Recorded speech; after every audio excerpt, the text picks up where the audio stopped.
to stand up strong, face the truth about themselves, to understand what went wrong. I know we can find a way. I know we can find a way. I know we can find a way to stand up, stand up, stand up.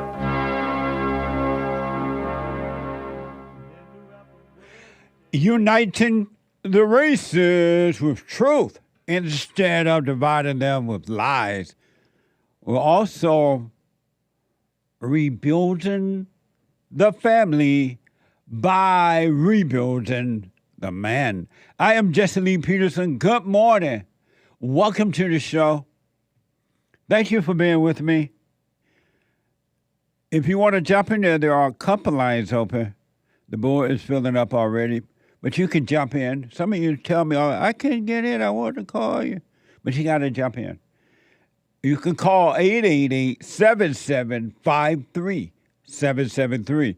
888-77-JESSE. Jesse. Jesse. My biblical question for this week.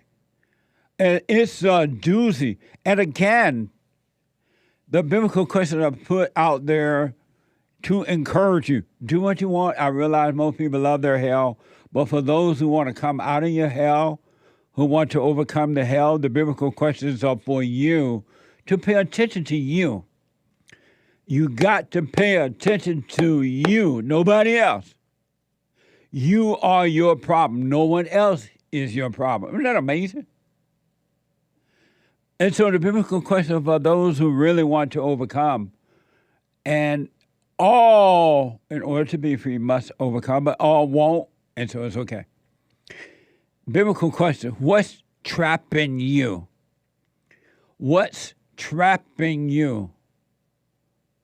What's trapping you? Isn't that an amazing question? We'll deal with it on Sunday if the Lord is willing and the creek don't rise. We have every way that you can watch and support the show listed on JesseLeePeterson.com/show. JesseLeePeterson.com/show. It's amazing. You can listen to the show if you're busy out there doing whatever, coming over from China illegally. Did you hear there are more? I don't know how true it is, but it's the story for now. There are more Chinese is coming over from China than there are from Mexico in certain areas, I guess. Isn't that crazy? Illegally. But that's what's happening, and you need to understand why. But if you listen to the show, you're in China, coming over from China, you're crossing the border, I'm sure you got your Obama iPhone by now. Probably already had phone coming from China. But you can be listening to the show on your iPhone or iPad anywhere in the world by calling the listen line at 641-793-1500. 641-793-1500 on that talk stream live there on your iPhone or iPad. Follow us on JLP, Jesse Lee Peterson on Instagram. Jesse Lee Peterson on Instagram, and JLP Talk on X. JLP Talk on X. And to donate and have your comments read out loud, go to buymeacoffee.com/JLP Talk. Buymeacoffee.com/JLP Talk. And if you want tax deductible from it, you want to get credit for it, go to rebuildingtheman.com. All right, rebuildingtheman.com. It is Friday. It is Friday. And every Friday, for the new people that might not be aware, every Friday we have Open Line Friday. Every Friday. And every Friday is Get It Off Your Chest Friday. every Friday is Express Yourself Friday. You, Tom, like a mug. You need to go and get yourself bleached, because everything you say about black people, and you're sitting up there looking like a tar baby. It might sound like a semantics argument, but he's a gray alien. I wonder if he's been smoking pot. New at 11, today's Lunar New Year celebrations took a dangerous and destructive turn. The car is a total loss, as you can see. Police are now investigating. The 32-year-old victim was stabbed several times by a man and... Take a closer look. A New York City cellist attacked. That a man roughly in his 40s was found shot on. Amazing. Absolutely amazing.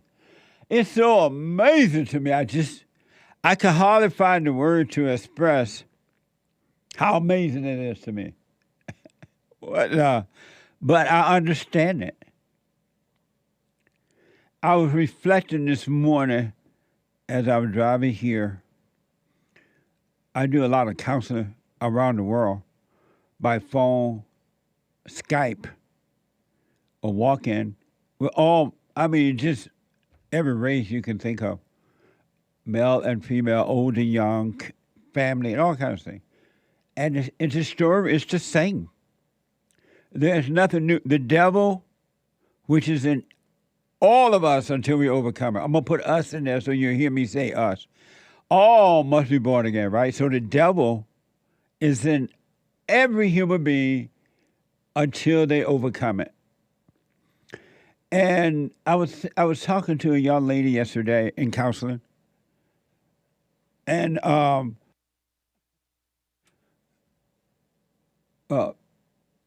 behind her,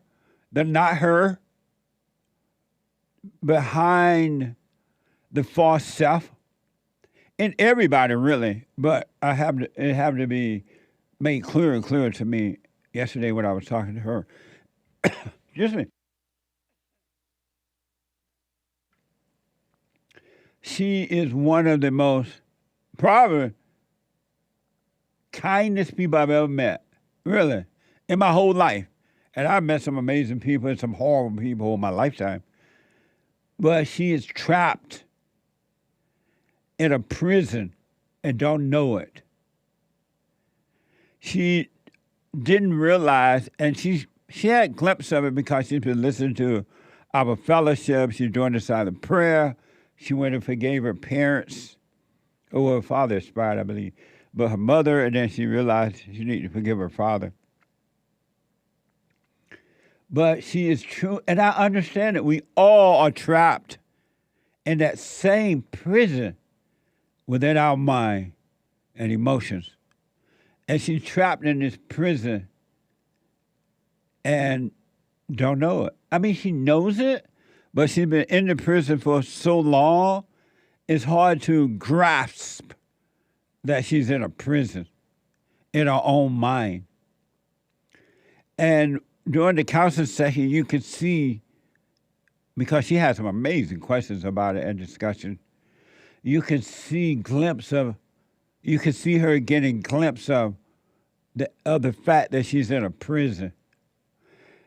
It's weird, too, being in the prison of your mind, which is anger, by the way. And I know everybody pushes anger. Anger used to be called evil, then it was called resentment, then it was called anger. Now they're trying to say that anger was good because Jesus had anger. They're trying to equate human anger to that of Jesus, what they think Jesus had. Isn't it amazing? But anyway, and I can see glimpse of her in that prison, realize that she truly is in a prison. She started to see it. It was amazing to see it. The issue is, I hope she work on herself, and just hold on, and just be aware of the prison. Every human being must return to the Father in order to break out of the prison that you're in. Isn't that amazing? Another thing I realized, too, from counseling and experiencing it in my own life and seeing it in other people's life, how come human beings, I'm asking a question I already know the answer to. How come human beings don't know that it's abnormal to try to hurt another human being? That you would go out of your way to hurt somebody else? How come you don't know or question yourself? Is something wrong with me doing this? Christ said, pray for one another. God said, pray for one another. Satan said, hurt one another. Why don't you ask yourself, I'm trying to hurt my wife. I'm trying to hurt my husband in a wife case. I'm trying to hurt my children. I'm trying to hurt somebody. I'm going out of my way to hurt them. What's wrong with me? Why am I doing this? This doesn't make sense. But it's rampant now. People out there, look what they're doing to the Great White Hope. And he's like an extreme of it, meaning that it's out there and you can see what they're trying to do to him. Other human beings wake up and go to bed at night trying to figure out how to hurt Donald Trump. That's not normal. That's not good. That's not right. That's not the way human beings should treat one another. Why do you do it? And why do you not question the fact that you're doing it? Why don't you see the thrill that you get from trying to hurt even your own children? A thrill come with it, and you don't even question the thrill of it. Human beings, it's not normal to try to hurt one another or yourself, because what you do to others, you're really doing it to yourself. It's evil, and it's not you. It's not you. I can't tell you, and I don't care what your title is, doctor, lawyer, Indian chief, preacher, prophet, pope, saint, whatever you call yourself. It's just a stupid title. You still got to overcome evil. Every human being. I don't care what title you patch onto you. You're hard about to hide the title, and you're miserable. But I can't tell you the number over the years. I've been doing this work for 30-something years.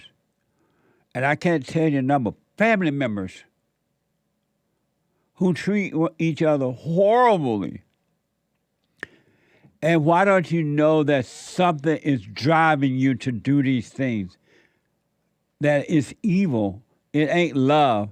And then there's something that's driving you to hurt one another. They tell you that it's love. And so you can say that it's love when it's really hate. Pray for one another, not try to hurt one and work on yourself. Because if you work on yourself, you will see that whomever is trying to hurt you is operating from evil. That's not love. It doesn't make sense, logical sense, but human beings treat each other worse than animals treat each other. Worse than those animals in Africa that's out there in the woods, and they have to kill each other to eat, and worse than that, because you're killing or trying to kill another human soul. You're going after human beings, and you don't question it. And then the children of the devil, whom for everywhere, when you give them a little power, they figure out how to hurt you, keep you in hell so they can stay in power and control you. I said the other day that the government, the school boards, the police unions, and many times the police, and everybody, that so-called power, they're just a bunch of human beings with fake titles who likewise are dealing with the same evil you're dealing with. It's the same thing. There's no difference. You're either living from the Old Testament in you, in your mind and body, emotions, or you're living from the New Testament in you, but not in the mind. You're not in your mind, and you recognize you're not your body. The New Testament exists. It has been done, and you could be, as an individual, you could be free, or you could stay in hell. And hell ain't pretty.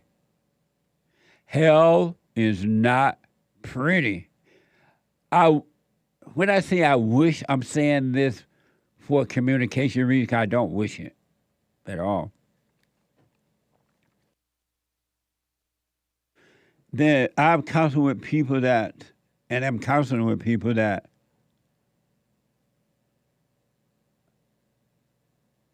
have all kind of body defects, have coming out of pure hell of family, living with their family, and the way they were treated, especially by their mothers, but not only. You find occasionally a father was mean too, but especially by the mother. And it's pure evil. Whether you like it or not, admit it or not, see it for yourself, in yourself or not, you're dealing with evil. You're dealing with evil. You're not dealing with depression. You're not dealing with loneliness. You're not dealing with being rich or poor, black or white, all that mess, male or female.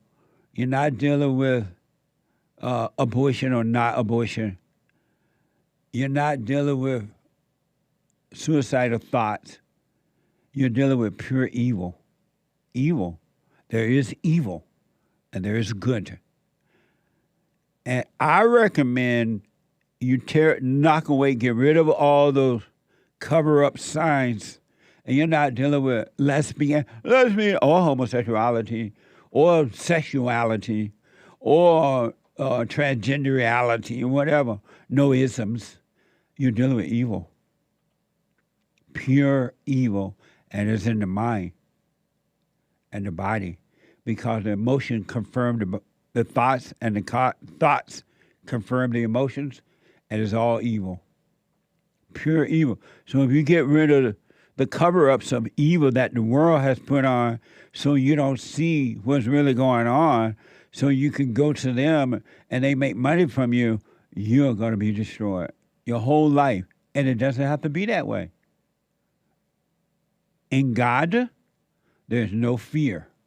And if in God there is no fear, why do you have fear? Why don't you question that? I have fear. Why? If it's not coming from me and it's not coming from God, where is fear coming from? Where is anger coming from?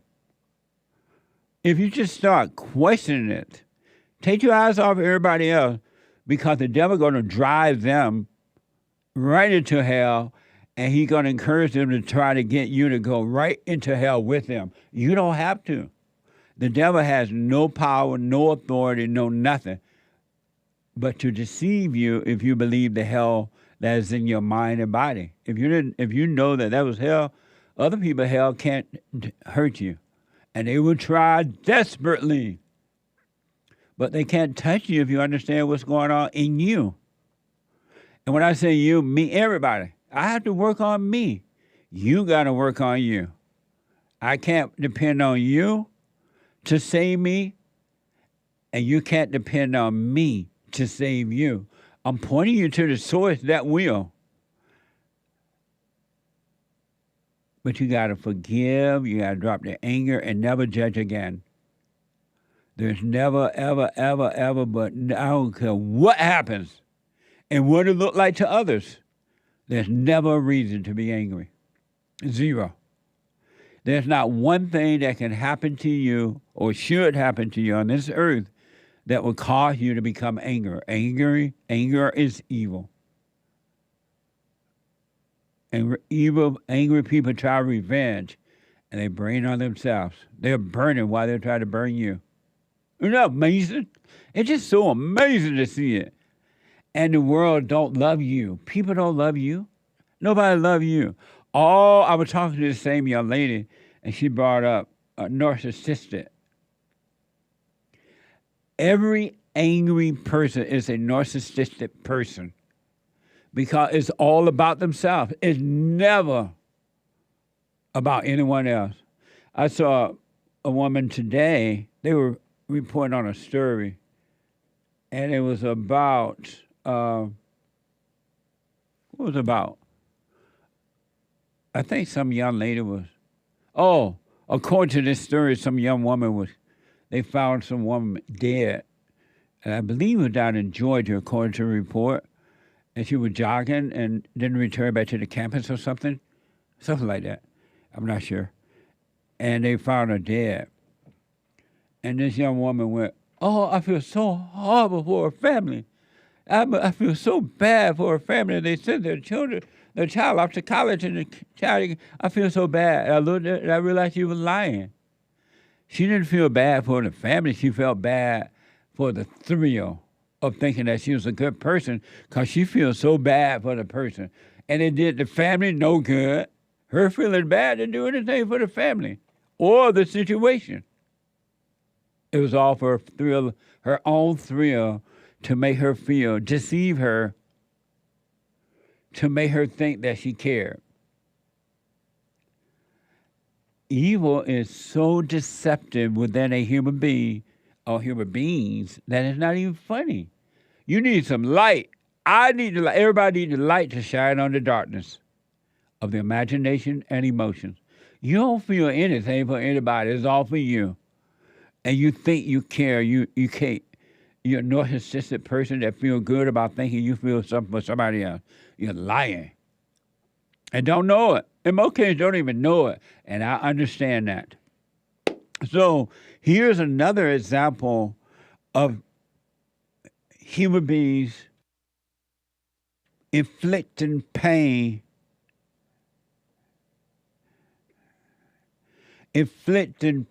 upon other human beings deliberately because they want you afraid. They want you needing them out of fear. They want to control you because they're evil themselves and they need the thrill and the money and the power that they have over you. I just saw this story this morning, so I don't know all the details. I'm just telling you a bit, so I might not be putting in all the details. I didn't even mention my producer because I didn't want him to have to find it. It's not that important. I just wanted to make this point. So I saw this story this morning. I believe it was on Fox. And it said that the school board of Chicago, I don't know if this, well, maybe they said the union, the teachers union or the school board, one of those. All right, remember I'm saying one of those. I'm not sure which one. The union, the teachers union, I believe, or maybe the school board, but one voted, and I think they said all voted to take the police out of all schools in Chicago. No police in schools of Chicago anymore. No police. And when I heard that, I'm like, why? Why did they make the decision to take all the police out of all the schools in Chicago? And I realized it was because they're evil. They want to put fear in the families. They want your children at risk of being beat up, in some cases killed, wounded, and they want you living in fear so you would think that you need them. What other reason would they vote? And I can almost guarantee you not one of those, either it was the school board of Chicago teachers or the teachers union, not one of them. Oh, I haven't. Thank you, Sean. I didn't want Sean. Sean worked so hard. You white. According to the New York Post, Chicago Board of Education voted on Thursday to end its contract with Chicago police and remove uniformed officers from the city schools. Some students told school board members that police in the schools scared them. Supporters of removing police from the school said the officers targeted minorities and did not make schools safer. Amazing. That's evil. That is pure evil. And I don't have any proof yet, but I can almost guarantee you not one school board member has one child in a public school. At least not those schools. But why would they want to inflict that kind of pain on you? Why would human beings want to inflict that type of pain upon you and your children? One reason, well, three reasons, but one primary reason is that they're evil. Human beings are evil. The nature of human beings, both men and women, males and females, are evil. I don't care how nice they present themselves or how mean they present themselves, they're evil. And you know that what's even worse? That you're going to have parents sending their children to these schools anyway. And you know why? Because the parents are evil. They don't love the children. They don't love the children at all. Their first thought when they heard that the school board had made this decision is, oh, Lord, what am I going to do to these children now? I'm going to send them to school anyway. And then go down to the school board and fight with the school board and pretend that I care. They don't care, because if they care, they'll say, oh, okay, Mr. School Board, y'all won. I'm keeping my child at home. I homeschool my kids. Or find some safe, if it exists anywhere, private school for my children. But they're not going to do that. They're going to fight to keep the kids in those schools because parents do not love their children. Why do you think parents raise screwed up children? Because they're screwed up. They don't love the children. Evil run deep, folks. Just think about that. The school board voted to take out the police. No protection of children. Not change what's the violence and the disrespect and the lack of love that the children have for the teachers and for one another. But to make sure that they could beat up the teacher, they could beat up everyone else, and especially white kids in these schools. But not only. Think about that. Why would the school board even have that idea? They're sitting around thinking, how can we inflict more pain upon these people? Let's take out the police and let's say that the minorities are afraid. They don't. Let's say that the minorities think that the police are targeting them. They're trying to protect you, minorities, whatever you call yourself. Why can't you see? I'm asking questions I already know the answer to. Why won't you see? Why won't you see what's happening in you so you can overcome you? And then you'll see what's happening in others and you will be protected from it. Evil is a mess. We had a young man call the show again yesterday from Indiana. He was talking about how his mother going after him like she losing her husband, her boyfriend. He wanted to move out, according to him, and she took his money and tried to hold him down. And then that didn't work. She called cops on him, and that didn't work. He was going out to the car. She went out and snatched off the license plate, and they weren't even plastic. I believe they were iron. And then she took the $400, I think, out of his wallet, he said. And then had his phone cut off. A grown man, 18 years old. Why would a mother act that way? She's evil. The sooner you recognize the evil in your mind and emotion, you're going to see it in others, you will be protected. It's not you don't have to try to protect yourself. As a matter of fact, the less you try to protect yourself, the more you're protected. 888-7753-773. Back in a moment.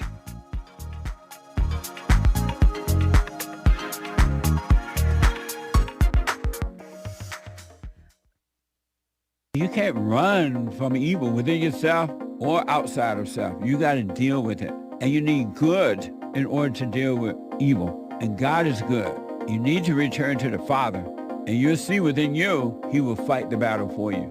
And he will fight it without, because he will show you how to deal with it. And you will have no fear. Love God with all your heart, all your soul, all your might, along with nothing else. Nothing else means yourself, your children, your wife, your things, your ego, your reputation, and all that. You can't care about any of that. The children of anger will use it to control you. But if you love God, he will renew your mind, and none of those things will be before him. And so when they go after you, oh, well, you may take my body, you may take my things, but you're not going to take my soul.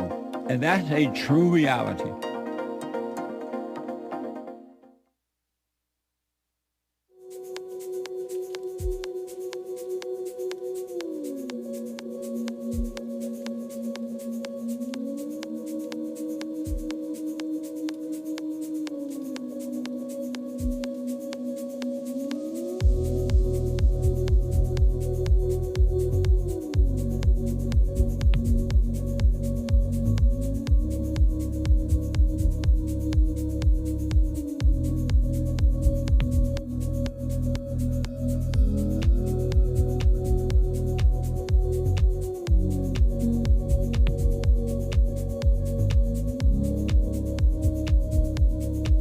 Okay. Here's what 888-775-3773. Here's what I recommend for you. All those who want it, those who don't, stay in your hell. Totally fine with that. But for those who want to come out, there are a few who do want to come out of their hell. Just start questioning, why am I doing this? Why am I thinking this way? Why am I feeling this way? And then just question it. The light of the Father will turn the light on for you. And you'll start to see that it's not you. When you see other human beings cruel to one another or phony nice to one another, question, why are they so cruel? Why do they pretend to be nice when they know that's evil? And just question it. It's not normal human beings. And we used to know this in the good old days. And even in the good old days, everybody still had to overcome evil. They had to return to the Father. But it was a more disgust in the homes, in the churches, in the schools. And so you're more aware of it now. Evil is less discussed than any other time I ever heard of. They call it everything but evil. And poor, when I say poor, not that I feel sorry for them, poor blacks and so-called minority, they're using you for evil like nothing going on. And they deliberately keep you in a state of evil by keeping you angry for personal gain. They like the minority. Some students told the school board members that police in the school scares them. That's why they call police. They're supposed to scare you. It makes you stay in line instead of fighting the teacher and fighting one another, dummy. And the school board is doing this because they're narcissistic and they're about themselves. Each individual on that board is about themselves. They don't even care about each other on the board. They want money and power and thrills for themselves. I want you to watch. You can prove me wrong. You know, I watch these certain people, and I didn't see any thrill when they were trying to hurt somebody. You will if you watch. And then watch how many other people they try to drag in with them to try to hurt you. They need an army. You just pay attention and you'll be free. You will become free. And so I told you about the school board.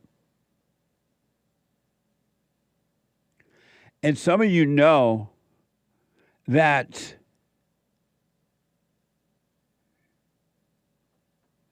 in New York, and not just New York, you can find it in any, especially so-called Democrat state, but anywhere now, crime, so-called homelessness, drug use, murder, raping, killing, and break-ins.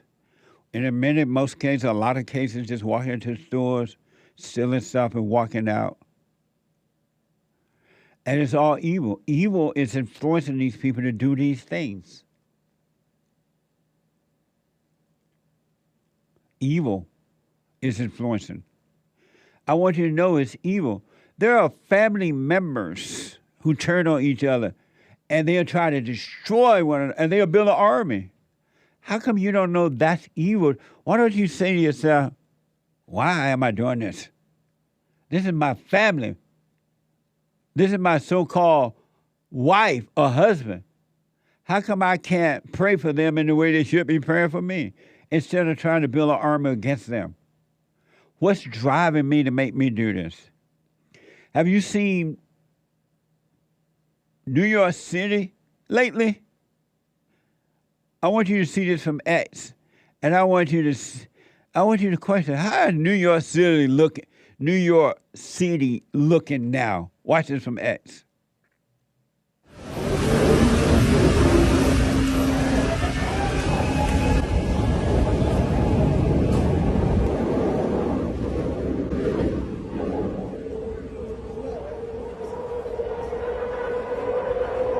This is evil, folks. And your government helps keep you there. It's crazy out here.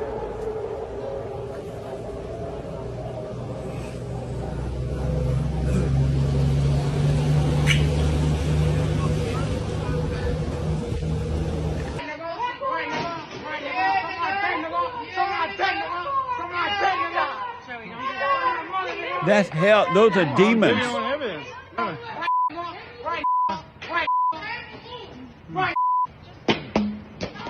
Well, those are demons, folks. Can't even aim. Here comes another one. There it was. Those are demons. And those people changing. There's one white man, all he's doing is walking down the street with a camera, and the demon's like, no, the light is on you. You don't want the light to shine you. Destroy the light. And all he's doing, walking down the street with a camera. Look like a cell phone at that. And the demons don't like the light. The same identical thing is happening in your mind and in your body. The demon hate the light. The demons.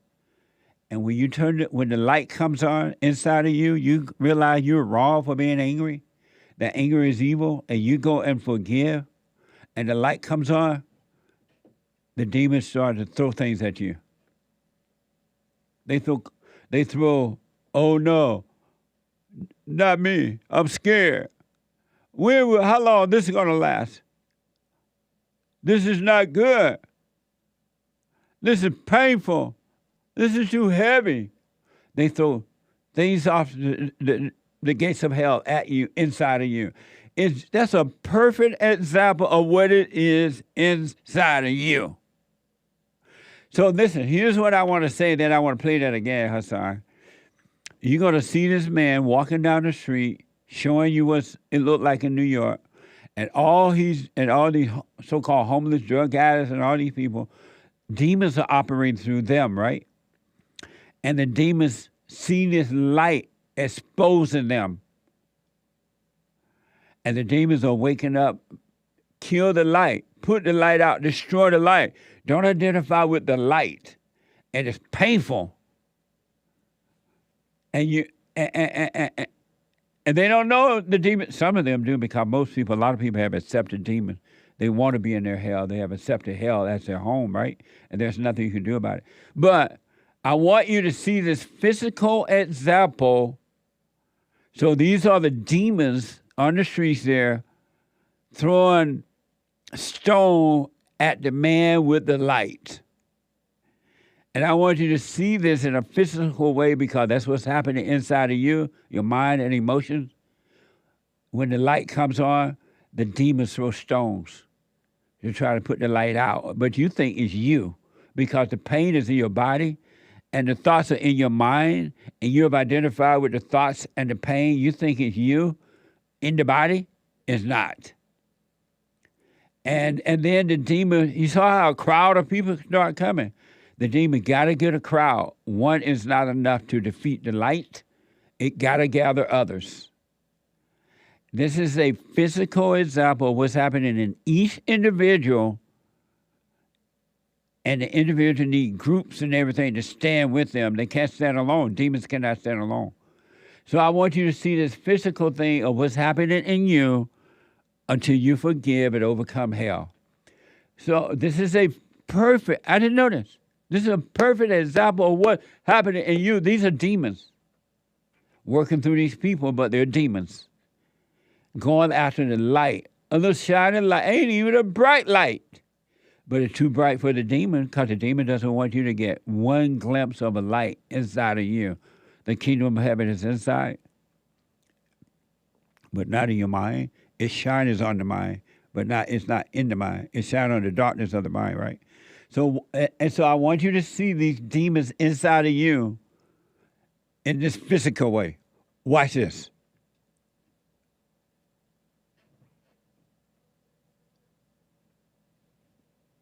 We don't have it anymore.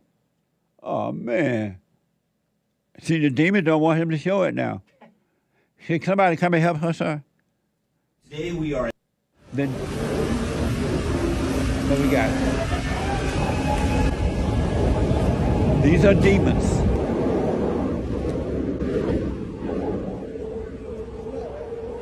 Demons in these people. They're not drug addicts. They're not alcoholics. They're not homelessness. It's crazy out here. Those are demons.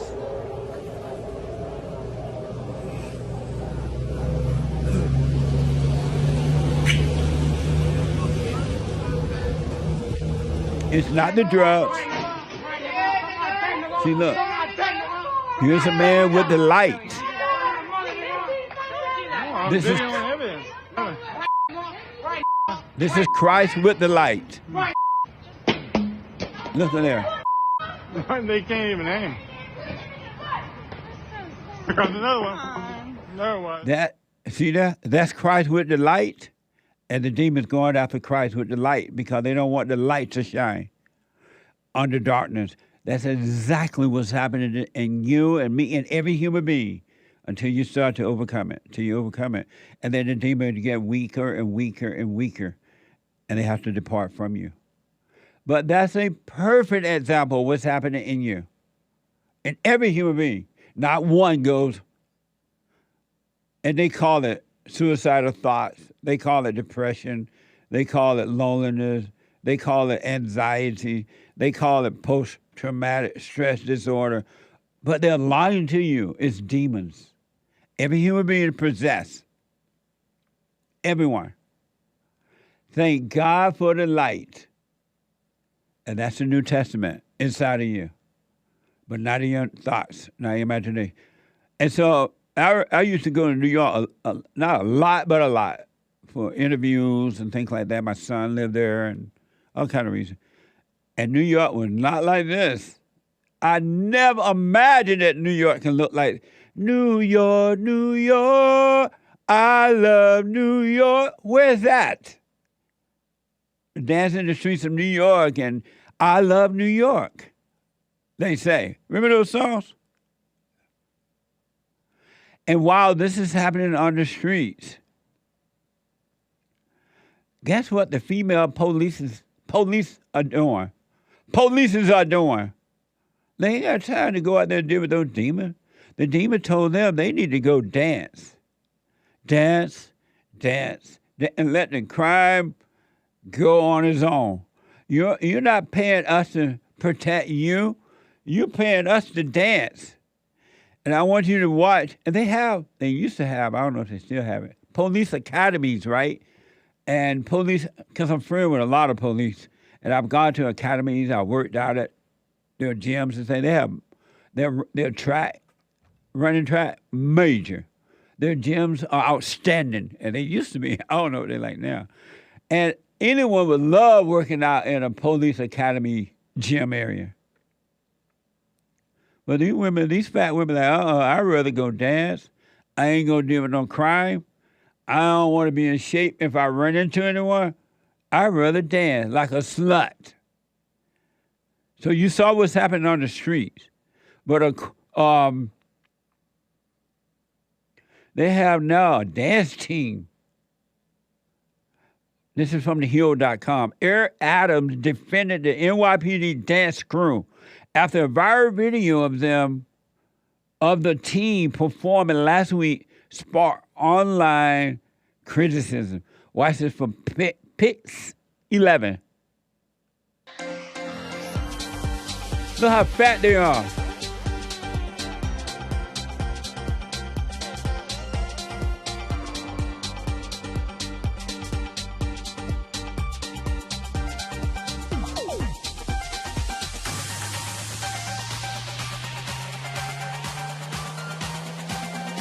That's the police.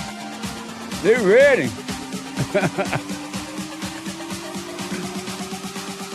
You look at that demons dancing.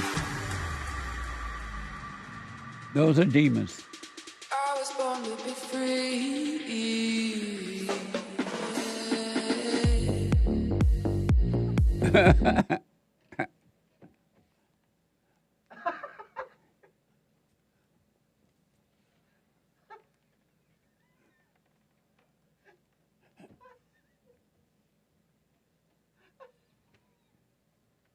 What the? While you get robbed and raped and killed, they're dancing. Boogalooing down Walsh Broadway. The police. And y'all want females to be police. And instead of Adam saying, what the? Y'all better, what the? You know what they're doing? What Eric Adam had to say about it? From the Hill, Adam wrote on X, I think it's so important that our women and men in uniform have outlets like this to express themselves and bond. They work hard on the clock and dance hard off the clock like true New Yorkers. And who is the mayor of New York? Eric Adams. What color is he? Black.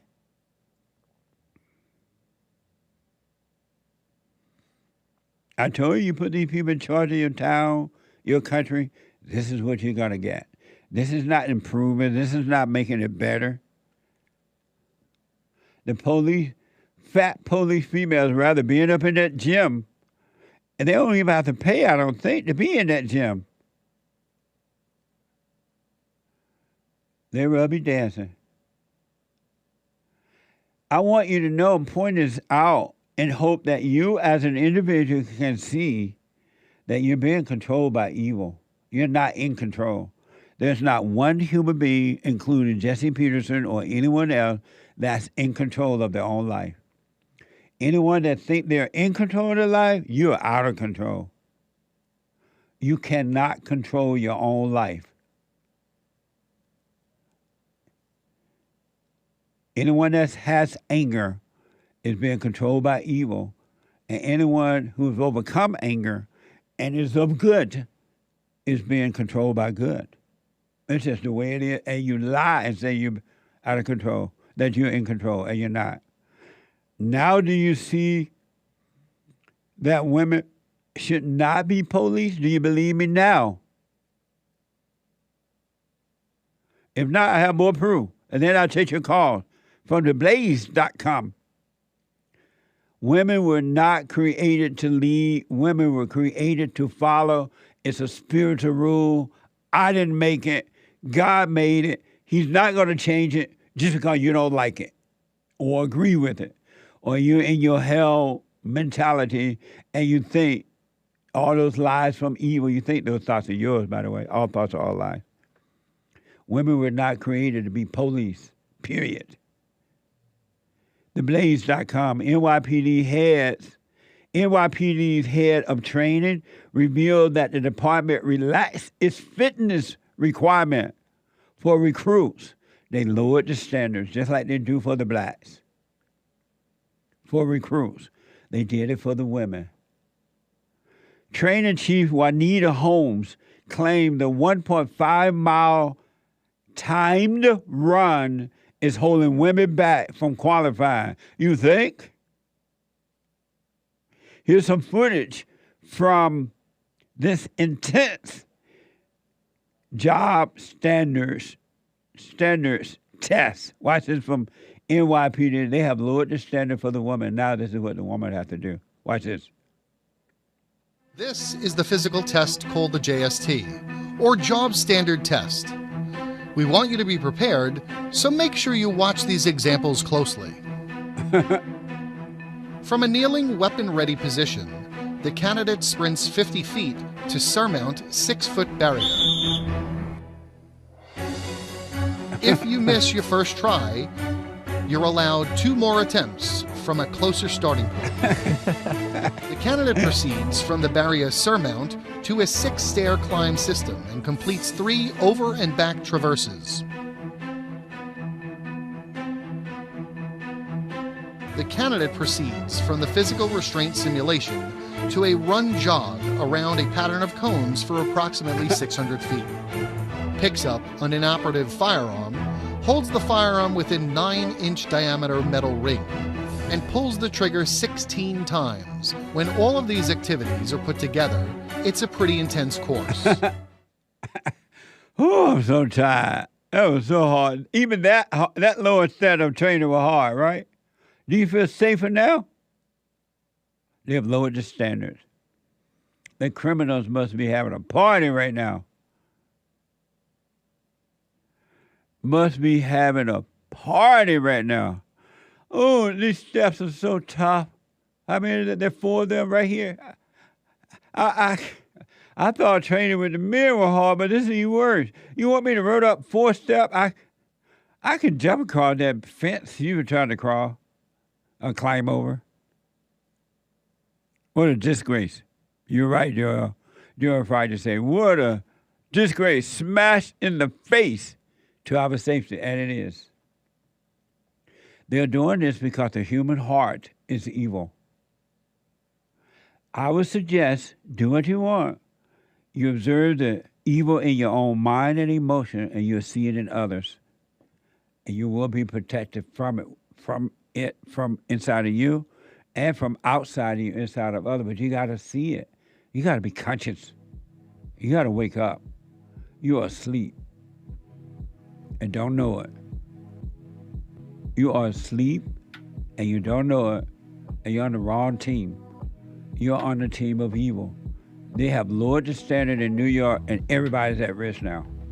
Just to get the female in there to make them feel good so that they can feel good. It's not for your safety.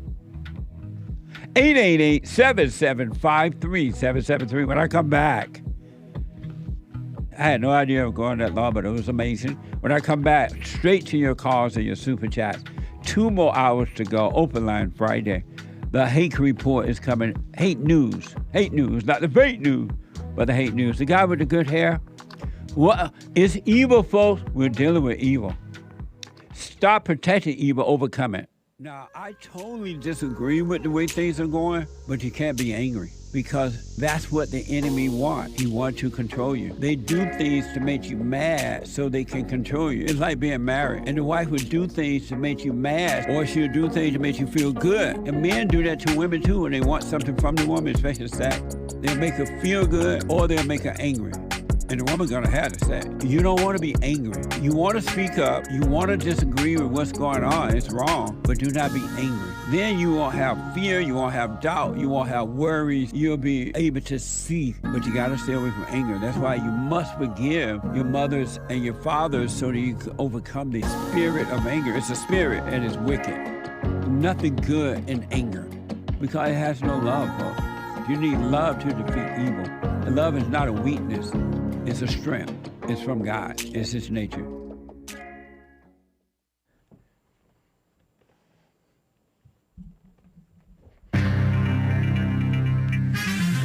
The supposed moon landing was successful. This is the end of hour one of the Jesse Lee Peterson Show. It is Express Yourself Friday. Get it off your chest day. Friday, February 23rd, AD 2024. JLP will be right back to your calls. The lines are full, guys. But first, Hake news on fake news.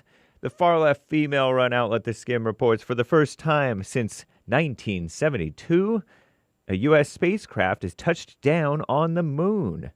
The unmanned, of course, lunar lander named Odysseus, also known as Odie, is delivering cargo for NASA, which does not mean lies, people. Look it up, allegedly, according to the fact checkers. It's not Hebrew for to deceive. Also on board is Jeff Koons's Moon Phases, a set of 125 miniature moon sculptures. Isn't that cute? NASA paid Intuitive Machines, the company that built Odie, $118 million to carry the scientific instruments to the moon. It comes as NASA prepares its Artemis missions, which are slated to start next year in efforts to establish the first long-term lunar presence. Now, after a landing that had many in suspense, Intuitive Machines says that Odie has started to send data. They will explore the moon's south polar region, where frozen water has been detected in the craters there. Isn't that cool? Maybe. It's unclear how much water there could be, but if there's enough to fill up a Stanley Cup, then it could be a game changer, say the ladies at the Skim. Whatever that means. Astronauts could use the water for drinking and rocket fuel. Awesome. The layers of ice in the craters could also give more insight into the history of the solar system. Unwritten history, obviously, I guess. Intuitive Machines is now the first private company to have a successful moon landing. Reportedly, they have 2 other lunar lander missions planned later this year. Isn't that nice? Dialing down concerns, AT&T, according to the far-left females at the Skim, the company said an initial review found an error, not a cyber attack, led to yesterday's widespread outage. You guys hear about that? Some of you maybe experienced it. More than 70,000 wireless customers lost access to AT&T's network across the country, prompting some federal regulators to wonder if a cyber attack was to blame. Many customers panicked, even though people could still use their phones if they were connected to Wi-Fi. But who uses Wi-Fi? Who trusts Wi-Fi? Wi-Fi is not reliable. Elsewhere, the effects were more serious with disrupted 911 calls. That's calls to the police or the emergency services in several cities like San Francisco, of all places. AT&T said that they were trying to expand their network when the error happened. The Federal Communications Commission, the FCC, they're looking into the incident. What a mess. Now, according to Commie Nonsense Network, CNN, the presidential race, South Carolina voters will head to the polls tomorrow, Saturday, on the Sabbath. Disgraceful. For the state's Republican presidential election, primary election, that is. Our greatest president, Donald J. Trump, holds a wide lead, of course, among likely GOP voters. His sole challenger, former South Carolina governor and his UN ambassador, Nikki Haley, the backstabberess woman, South Carolina governess, I should say, because she's not a governor, she's a female. She said she would absolutely remain in the race through Saturday's contest in her home state. So performing well in the primaries and caucuses equals delegates. You get delegates. And the larger goal is assuming the magic number of 1,215 delegates to win the party's nomination. As of now, Trump has 63 to Haley's mere 17, with 50 at stake in South Carolina this weekend. On the Democrat side, South Carolina already gave Crooked Joe his first official primary victory of 2024 campaign on February 3rd. He did that thing where he was kissing up to the blacks and saying, we want a more diverse thing to be the first primary. I'm James Hake. Now back to JLP, Hour 2.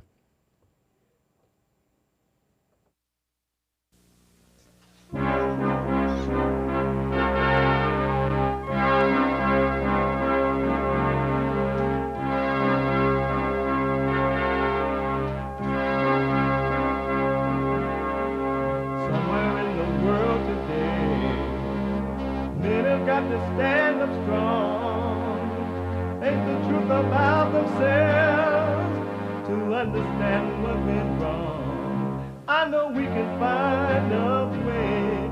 I know we can find a way. I know we can find a way to stand up, stand up, stand up.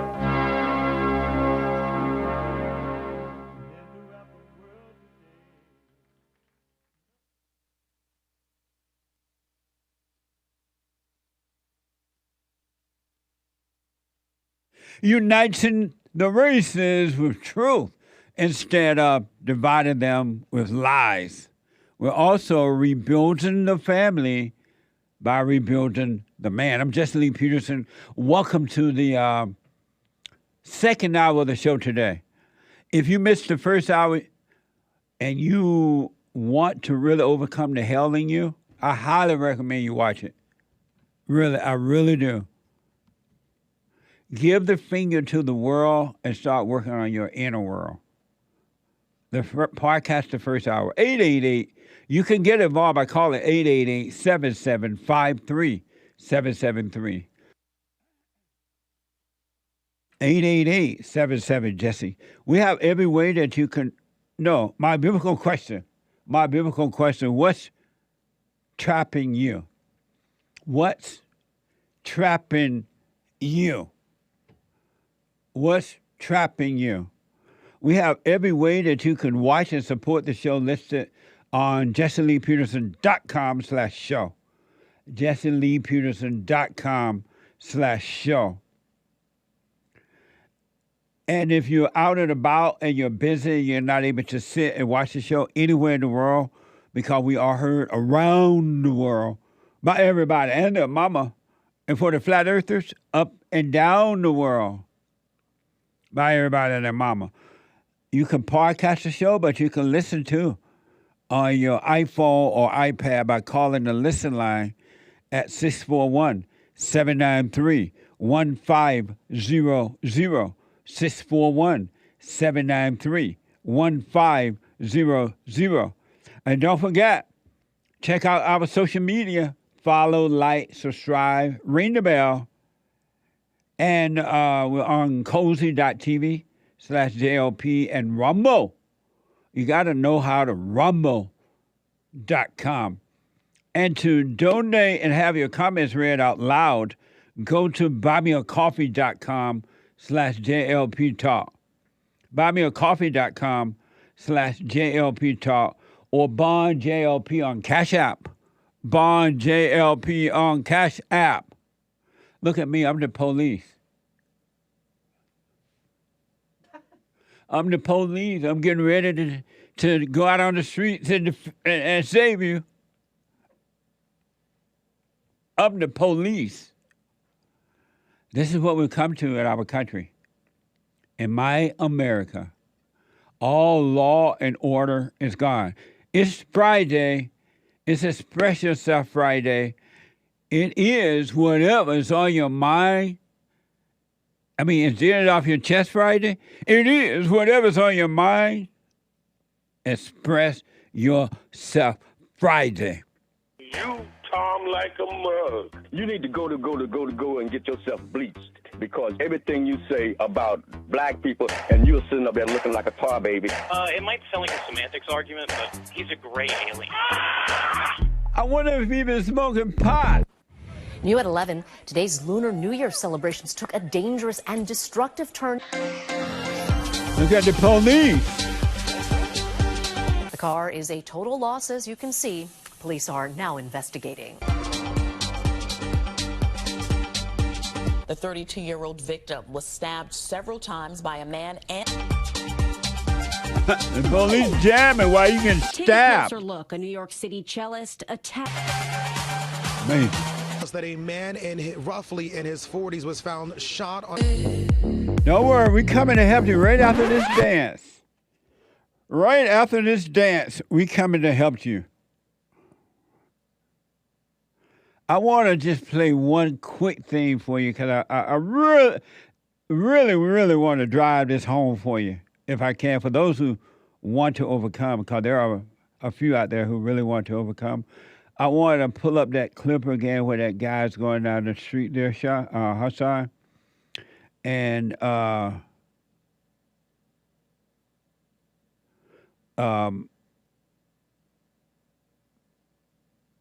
what would that sound about? What's the number for that? 1C. So I want to just really, really in a physical way show you what's happening to you spiritually, to all human beings. There's not one.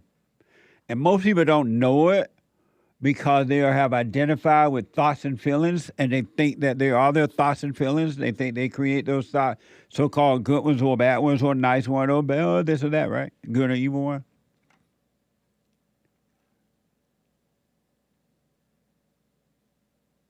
And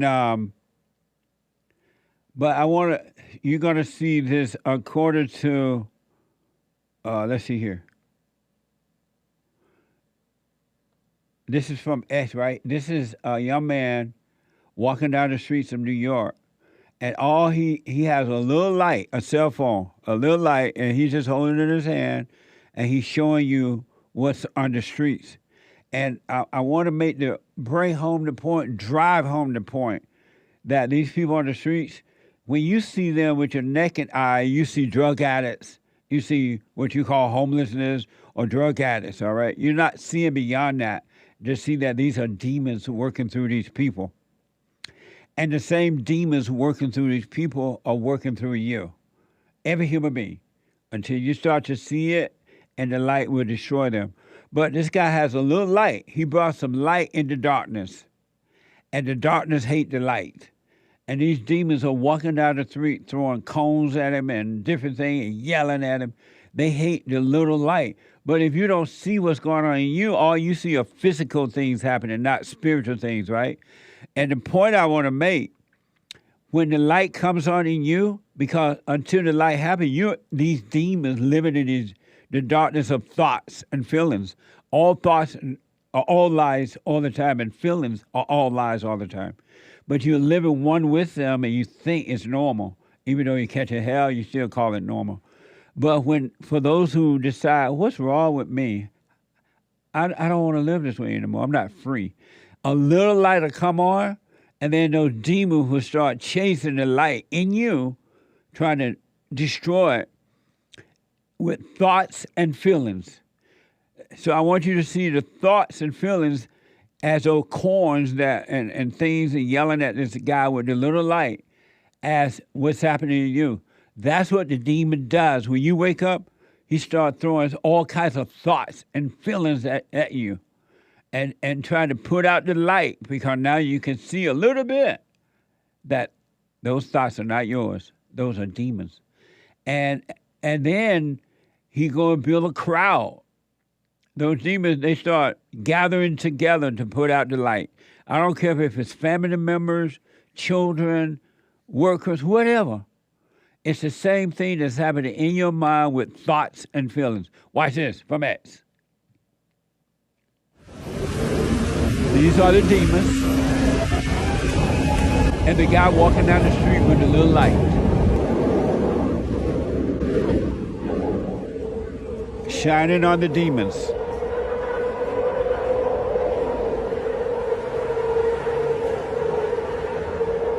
It was crazy out here.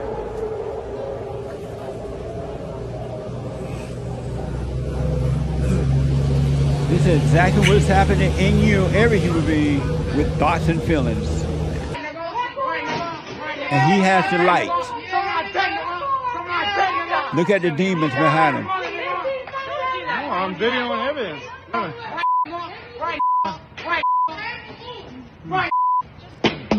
Look at the demons. They can't even aim. Yeah. There's another one. There was. Those are the demons throwing thoughts and feelings at you. And they crowd up. They join forces. And they hate that one little light. Why, if they were not demons, look, why could no people just sit there and let this man walk by with the light? It's the same thing happening with thoughts. Those are demons throwing them at you one thought at a time right behind each other. The more you overreact, the more thoughts the demons throw after you to try to pull out the little light. But if you don't react, they have to fade away. See how those demons eventually ran away? Because the guy did not overreact to them. He just saw them. Look at them. Here come another one. That's what you should be doing with your thought. Look at those thoughts. Here come another one. Look at that thought. I didn't create that thought. Those are not my feelings. Where did those feelings come from? Those are the demons. And then they'll go away. Let me go to Adela out of Mommy, South Africa. Adela. Adela, welcome to the show. You're on the air. Hey, Jesse, how are you? All is well, Adela. You're on the air. Thanks for calling. I'm good, man. I don't know if you can hear me properly. I can. Okay, thanks, man. Thanks. Man, I don't know what you talked about. I didn't actually watch the show. I just called in since I have your number. You know, I was watching the news. I think it was yesterday. I don't know, early in the morning or something. And then there's this state in the U.S., Georgia or whatever. And then there was this jogging lady, and then apparently she was marked and then killed. And then now, when I made my little bit of investigation about the Georgia, the whole state, I found out that even the governor there is this guy, I don't know whether it's Campy or whatever, the white guy. And then even that Fannie Williams is a district attorney of that state. And then going down, the chief justice of police to the University of Georgia is a black. It's very sad. I mean, people could be just jogging and then be marked and killed. Yeah, brother, I heard about that story this morning. I mentioned it in the first hour, that it's been reported that some female was jogging at, I guess, at a university down there in Georgia, and she didn't come back home, so they went out looking for her, and allegedly they found her dead, and I don't know what happened yet or what the outcome might be, but it's a mess.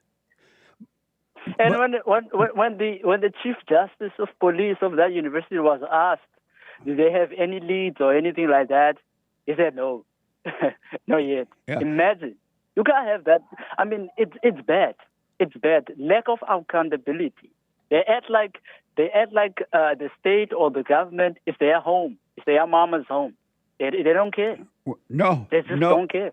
Anyone with anger does not care about anyone but themselves. And it's not that they care about themselves. It's just ego gratification.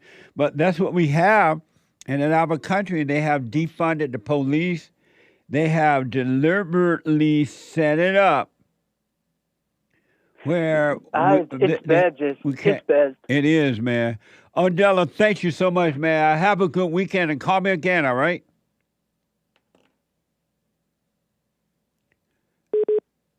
Amazing.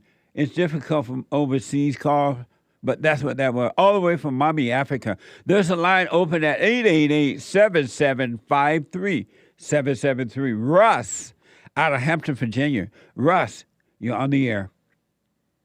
Yes, sir. I've been watching you for quite some time, and I frequently will go on to YouTube to see some things that you say and stuff like that. And I've seen you say something about not believing in the Bible. Am I correct? Well, I don't believe in the Bible, no.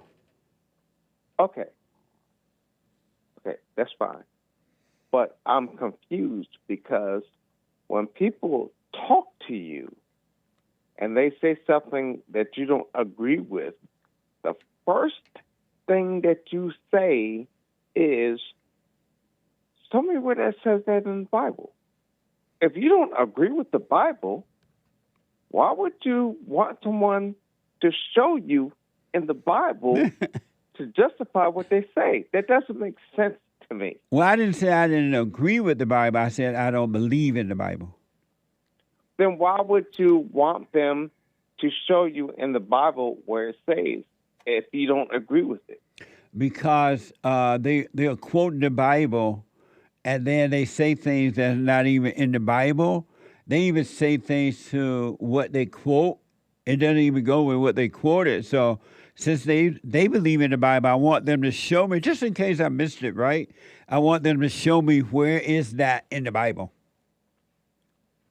You even say things supposedly in the Bible that's incorrect. It's not in the Bible? Makes sense. Yes. I say things that are not in the Bible? Yes, you do. Like now, what, for example? You twist it to make it seem like that's what the Bible says, but that's not what the Bible says, what you say. And I'll give you a prime example. What in the Bible what do I say that's not in the Bible? Okay. Now you have to deal with me a little bit because I'm not a Christian. I'm an atheist. But I do know certain things about the Bible. But there's a passage in the Bible to where it says, he who says he has no sin is a liar. That's not even in the Bible. But that is what the Bible says. Where is that in the Bible? I don't know, but that's what the Bible says. You know why you don't know? Because it's not there. Then what does the Bible say? Because you...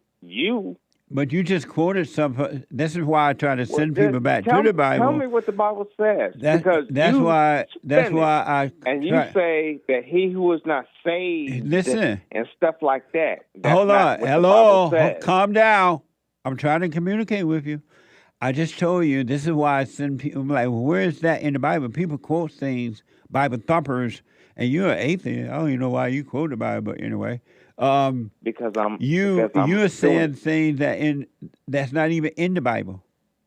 So what does the Bible say then? It doesn't say that. Well, I'm asking you, what does the Bible say? I'm asking you. It doesn't say that. You're not answering my question because why should I answer the question of an atheist? You're not trying to ask a question to help. You're trying to ask us a question to entrap. I'm not trying to ask a question to entrap. You are, because you made it clear to me that you're not a Christian. You made it clear to me that you're not a Christian, and then you made it clear to me that I don't really read the Bible. But why should I go along with an atheist asking dumb questions? First of all, I didn't ask a question. And second of all, I didn't say that I didn't read the Bible. I didn't say that. That's stuff that you're saying because you don't know how to. I didn't say that you said you don't read the Bible. I said that you're an atheist. You just quoted something that's not even in the Bible. So the Bible doesn't say that he who says he is without sin is a liar? How many times do I have to tell you that's not even in the Bible?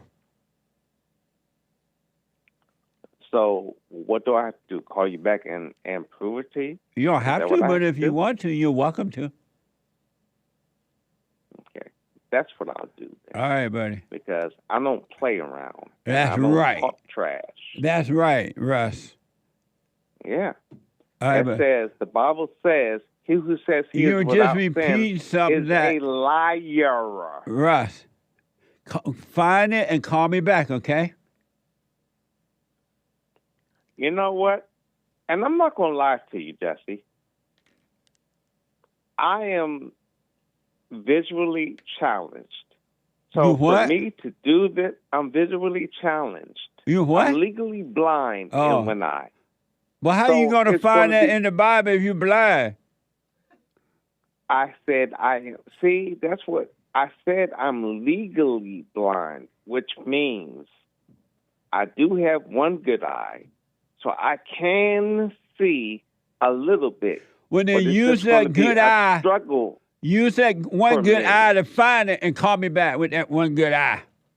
Jesse, don't try to teach me, man. What do you mean? I'm not teaching you. I'm just saying use that one good eye. You're trying to joke on me, Jesse. No. Don't do that. I'm telling you what you quoted in the Bible is wrong. So maybe you looked at the Bible with a bad eye instead of a good eye. No. I have I got to run, ways. Russ, I got to run. Call me when you find that. 888-77. I have people waiting a long time. 7753. Russ trying to fuss. 773. And I don't want to keep repeating the same thing over. Just when we're going to go sit here and go repeat the same thing, and I'm going to say no. Alex is a first-time caller out of Colorado. Alex, welcome to the show. You're on the air. Hey, Mr. Jesse, how are you? All is well, sir. Good. I think that guy had a little bit of evil in him. That's right. And that's why that's how we got to see when you wake up, you start seeing you're really dealing with the devil inside your own mind and emotion and outside of you, inside of others. It's not anything but that. It's not racism. It's not sexism. It's not homophobism. It's not Islamophobism. It's not Allah Akbarism or Debbie Dadism or anti-Semitism or white supremacism. It's evil. Mm-hmm. Well, no, I was just calling because I got this one friend. I've known him for like 10, 11 years. And, all of a sudden he just kind of like switched on me, not letting me know why. But I know why, because he's been texting, another one of my buddies behind my back and like talking crap about me. And I'm like, dang, dude, I've known you for 10 years and this is how it's going to go. And personally, I think that's some beta male stuff, because that's like a female trait, like talk, like as a man, you should be able to say to me what your issue is. So I'm like, dang, dude, know you for 10 years. It's sad that this is how it's going to be, but I guess it is what it is. But no, I've been writing down some of the things you've been saying. I'm like, dang, this is crazy, because it's like lines up with kind of what I'm going through here. But it's tough to lose a friend of 10 years, And why is it tough? I say time invested, with just knowing someone he was my first friend in middle school, like my first friend ever. So, yeah, that's why it's tough for me. And how do you know that it's tough? Just, the way I feel, but of course it's probably it hurts a little, so that's it. And so it hurts that you discovered that you thought you had a friend, but you didn't? At first it did, but now it's been a few weeks and I'm like, you know what, screw him, dude. Because I don't need that. I don't need to be like wasting energy on negativity, So, and like you said, I think this morning, you said, what's trapping you? And I'm like, that's crazy. That's the topic of the show. And so you feel pain from losing a friend? Not really anymore. No. But you did. At first I did. Yeah, you did. And do you have any question about that? And then I know you have some other questions, but do you have any question about that? Oh, no. No, kind of just want to say beta. Yeah, but here's what I want you to know. Yeah. And I want you to do what you want, but I encourage you to pay attention to yourself so you can understand this clearly. And if you pay attention to you, I promise you it's going to be amazing what you get from this. Yeah. This is one, but not the only, one of the best things that could ever have happened to you in life, that you found out that this person is not your friend. Right. And don't hate this person, because the same thing that's driving you to think that is driving him as well. And you should be glad so you can overcome the idea, because friendship is just an idea. It's not even real. It's an illusion, right? And so you should be glad to see that you had a false illusion about someone being your friend. It's not a friend. It's just an illusion. And be glad to see that. And then the pain that you get from it is all ego, pain, thrill. Be glad to see that so God can take away that from you. And your relationship in dealing with people will be different and it'll be perfect. But he was never a friend to you, and you were never a friend to him. You both were just using each other in an ego way to feel good. It was never a real friend, because if you were a real friend to him and he left like that, you would just say bye, okay, and understand, and you would not have one thought or one feeling about it. But because you felt something about it, you would get an ego gratification from it, thinking you had a friend, making you feel good, it was never real. There's no such thing as friend. It's just another made-up word. Yeah, that's crazy that you say that. That is true. Because it's good to feel like you have people around, you know? Right, and it's just a feeling, but it's not real because as soon as those people turn on you, now you feel bad. Right. Because it was just all emotions are evil. I'm trying to tell the people, good feelings are evil, and bad feelings are evil. They're all illusions. So be glad to see it so you can overcome it. And then you start having the right relationship with people. If people want to be in your life, fine. If they don't, fine. It's not personal. But you don't need them. You can take it or leave it. Right. So don't be mad at him. He cannot see. He's having the same problem you're having. He's living in his thoughts and emotions. And that's why he turned on you. That's why he gossiped against you. That's why he didn't come to you and forgive and let go of, because he is blind too. He can't help it. Yeah, and it's funny that you say that. Like, I wrote down some of your things you were saying, like angry people are narcissistic and they're burning while they're trying to burn you. And I'm like, dang, that is so true, because this guy isn't really a happy guy from what I've experienced. But I'm just like, I've been staying like loyal, you know, just because I'm not going to leave someone because they're not doing good mentally or whatever. Like, but I try to stick it out, and I guess it ended up being this way. But no, just wish him well, and you start working on you. Keep your eyes on yourself. Do not be angry at him, because it's not his fault that you thought he was your friend. It's your fault. You believe that lie. He had nothing to do with it. Yeah. No one is responsible for you. You're responsible for you. Yeah, that's true. That's true. Yeah. Well, I appreciate your show, man. Are you doing the silent prayer? No, I'm pretty new to this, so I don't. I've seen you talk about it a few times, but what did you go forgive your mother? I got nothing to forgive. She's a great mother. Oh, My father is actually the one that kind of put me through hell growing up. What did he do to you? Yeah, so I used to get picked on pretty bad, and just didn't have the guts to stand up for myself, and that was back in middle school. And he used to use the people that would bully me, like, to threaten me, like, you want me to bring so-and-so over to the house? And it really affected me, because I used to get picked on horribly. I used to, like, sleep in the bathroom by myself and stuff. And, so I kind of still, like, it's, like, almost, like, ingrained in me that, like, I kind of just can't, I can't have that relationship that I used to have, because it's just, like, it burned in me what he did to me at a young age. He was trying to make you tough? I don't know, man. No, dude, he's not a...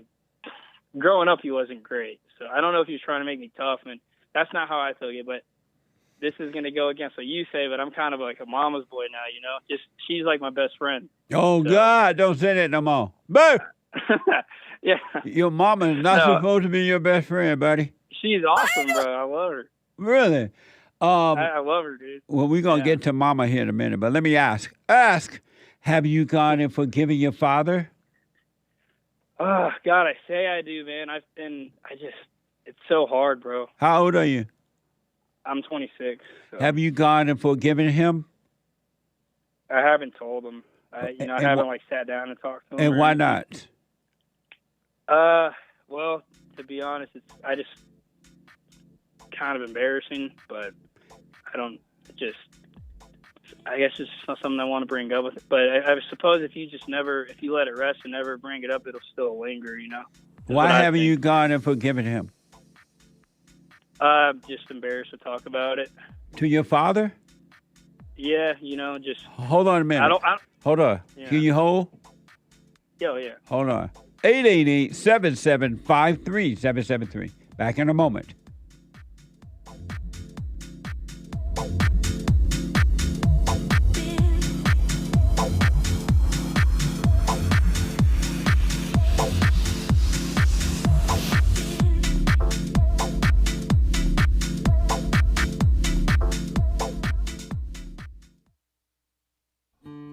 We have a counseling service, and I have to admit, thanks to God, it is the best counseling service on this side of heaven. I counsel with men and women families, and individuals around the world. Most people are unhappy, they're miserable, they have rough lives, they're depressed, suicidal, young and old, of all races. I understand, I know why, and I do understand it. Because exactly what's happening in me is happening with everybody outside of me, inside of them. And I've noticed that with those who really, really, really want to understand, they overcome it just like that, out of one counseling session.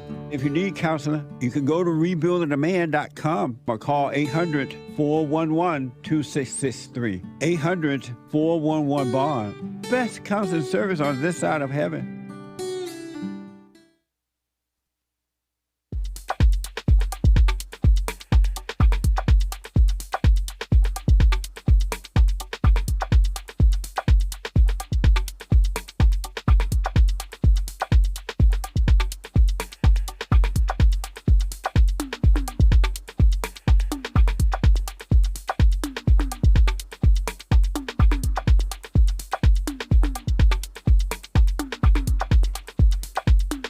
Okay, folks, welcome back. We have a brand new episode today at 12 noon of the FallenState.tv.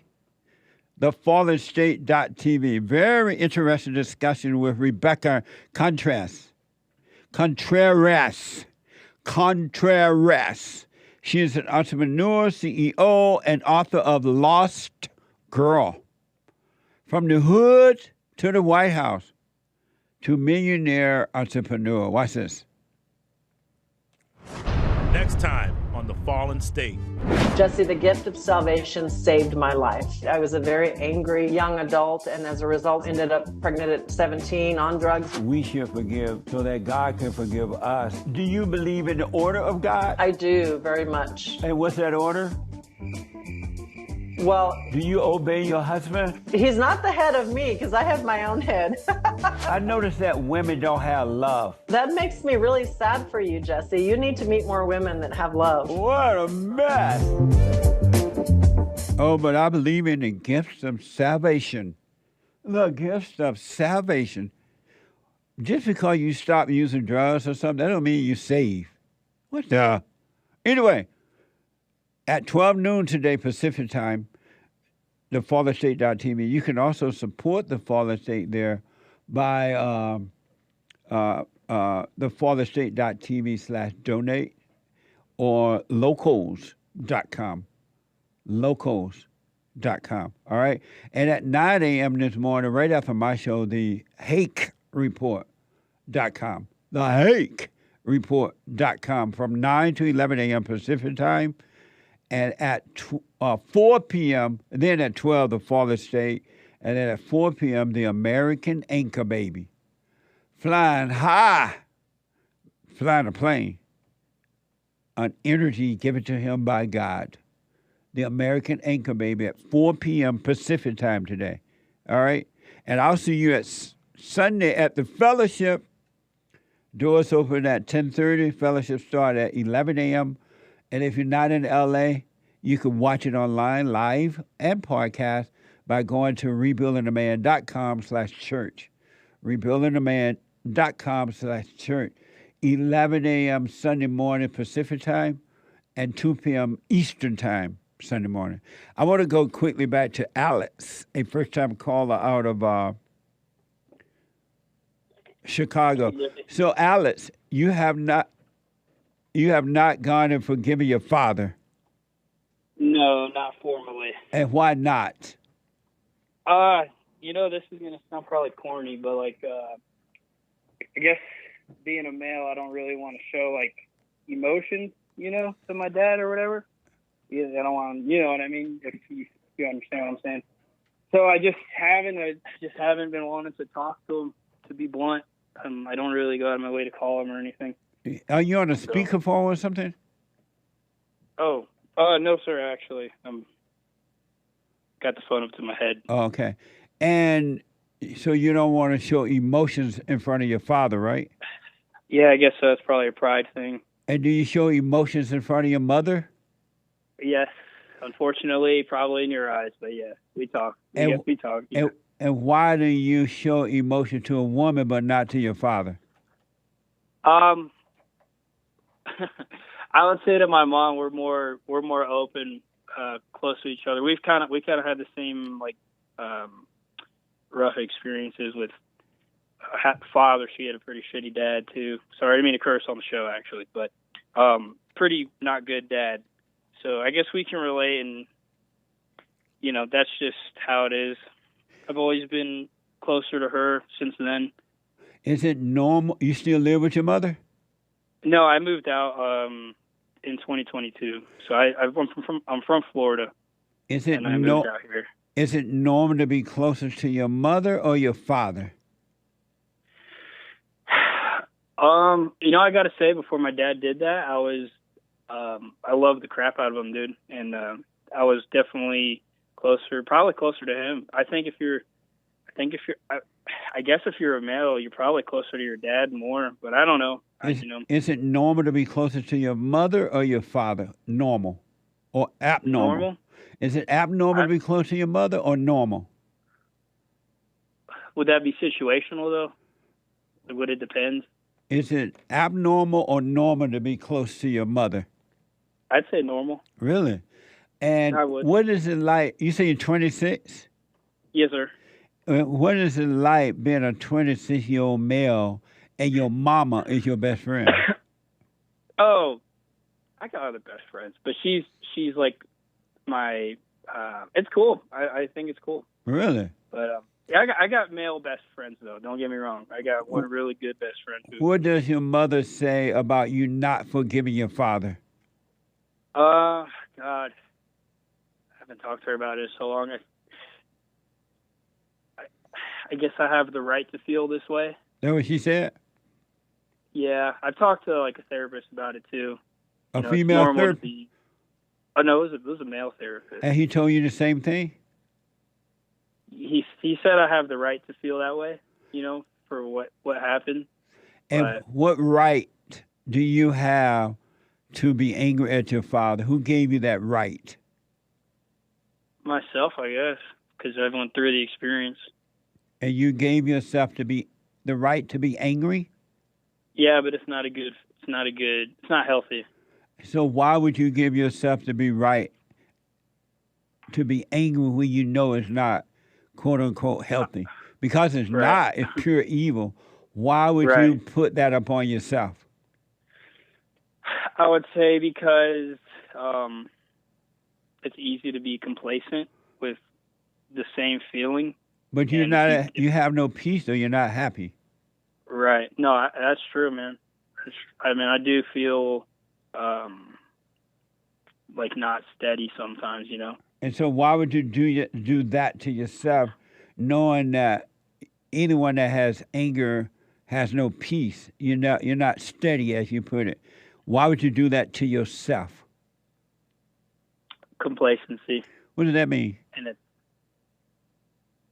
What's that? What does that mean? Oh, what does that mean? Like just being like okay with being in the same situation, and just being like not wanting to go a step further. So you okay living in your hell? No, I hate it. So you're not complacent? I would say no. I would say no, but it's easier just to not do anything. But it's not easy. You're catching hell. Yeah, I know. Why do you call hell easy? I don't have an answer for that. I don't know. Not a good answer. Why do I call hell easy? It's not easy, man. I know. I absolutely know that. But you call it easy. Let me ask. Your mother, you said, have you forgiven your mother? Yeah, I mean, I guess I don't have anything to forgive her for. She's been amazing. So then how have you forgiven her if you don't have anything to forgive her for? You said yes, you forgave her. No, I was saying yes because I have because I have nothing to forgive her for. So have you forgiven your mother? No. And why not? Because she's been amazing. So was she perfect in raising you? No, but I understand her flaws if she did. Yeah. Was she perfect for raising you? No, because I would say no one's perfect. But What one thing that she did that wasn't perfect? She get on your nerve a little bit, irritate you, or being grumpy, maybe. and what else? Yeah. I don't know, because I wash out with her. I wash out all like the negativity. I don't remember any of the negative things from her too much. I can't really tell you, besides her being grumpy and yelling in the house sometimes. But yeah, okay, so I'll forgive her for that. You told her that? Yeah. You told your mother, I'm sorry for resenting you because you don't have patience? Not those exact words, but I tell her I know that, like, you're grumpy, you get off of work, dogs are barking. Like, I understand why you're frustrated. And, it's all good. That happens to everyone. And I'll do the same thing, and I'll apologize. So you just like your mama? Somewhat, yeah. I'm compassionate about humans. So you're okay that your mother recreated you in her image? She made you a female? No, dude, because I actually got to go to work in 50 minutes. But sometimes, dude, are you allowed to curse on this show? No. Okay. Sometimes I feel like I'll say like a pansy. I don't think that's a curse word. What's that? No, go ahead. Okay. Sometimes I feel like that. A pansy? Yes, because I'm like, dude, my mom raised me kind of, and it's like I've turned into almost someone who, like, wouldn't stand up for themselves in conflict because mom was like, oh, it's okay. They're mad at themselves, so just don't worry about it. My dad would be like, dude, like, put your hands on them, bro. If they're talking, like, if they're being mean to you, like, defend yourself. My mom never really stood on that side. I'm like, dude, I wish I was like my dad kind of raised me, because in a way I'd be like not afraid to stand up for myself and stuff. And that I do think about that almost, like, not all the time, but it happens. And I'm like, dang, dude, like sometimes I'm just freaking like a little girl, man, and I'm not. Yeah. Yeah. You got to forgive your mother. Your mother hates your father, and she has recreated you in her image, and she's turned you against your father. Your mother is evil. Your father trying to make you, it sounds like he may have used some wrong techniques, but he was trying to make you strong. But because your mother hates your father, she didn't want you to be close to him, she made you weak by recreating her image. Your mother's evil. You need to forgive her for what she's done, and then forgive your father for not protecting you from your mother. And then your eyes will open up. But you got to forgive your mother. Your mother's evil. And your father for being weak. Oh, yeah. Okay, yeah, no, well, no, for sure. Because right now you have the mindset and emotions of your mother, and that's why it's so easy for you to identify with the female spirit, because you have the female spirit in you. Yeah, I hear that. So you got to say to your mother, do what you want to call her.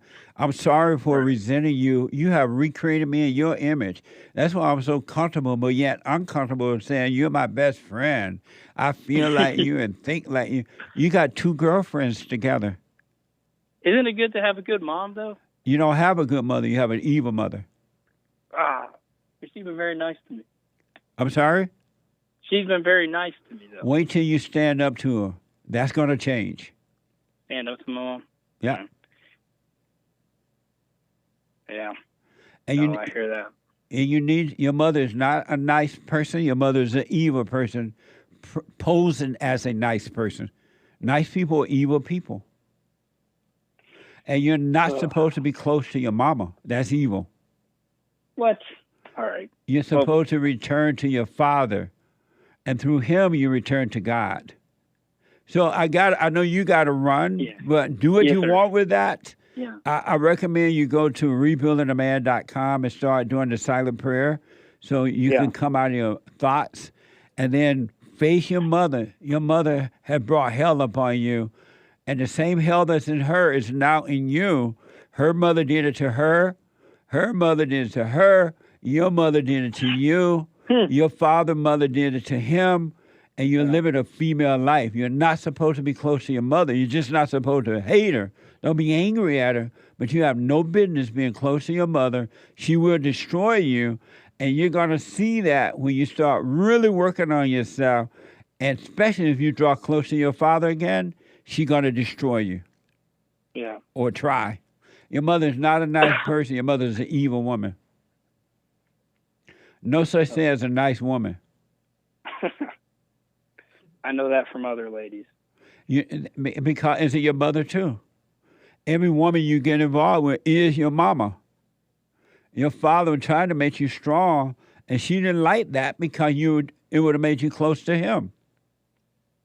And mothers are jealous of fathers and their children, whether it's male or female children, and they'll do everything they could to destroy that relationship, even if it means destroying the child. And it does.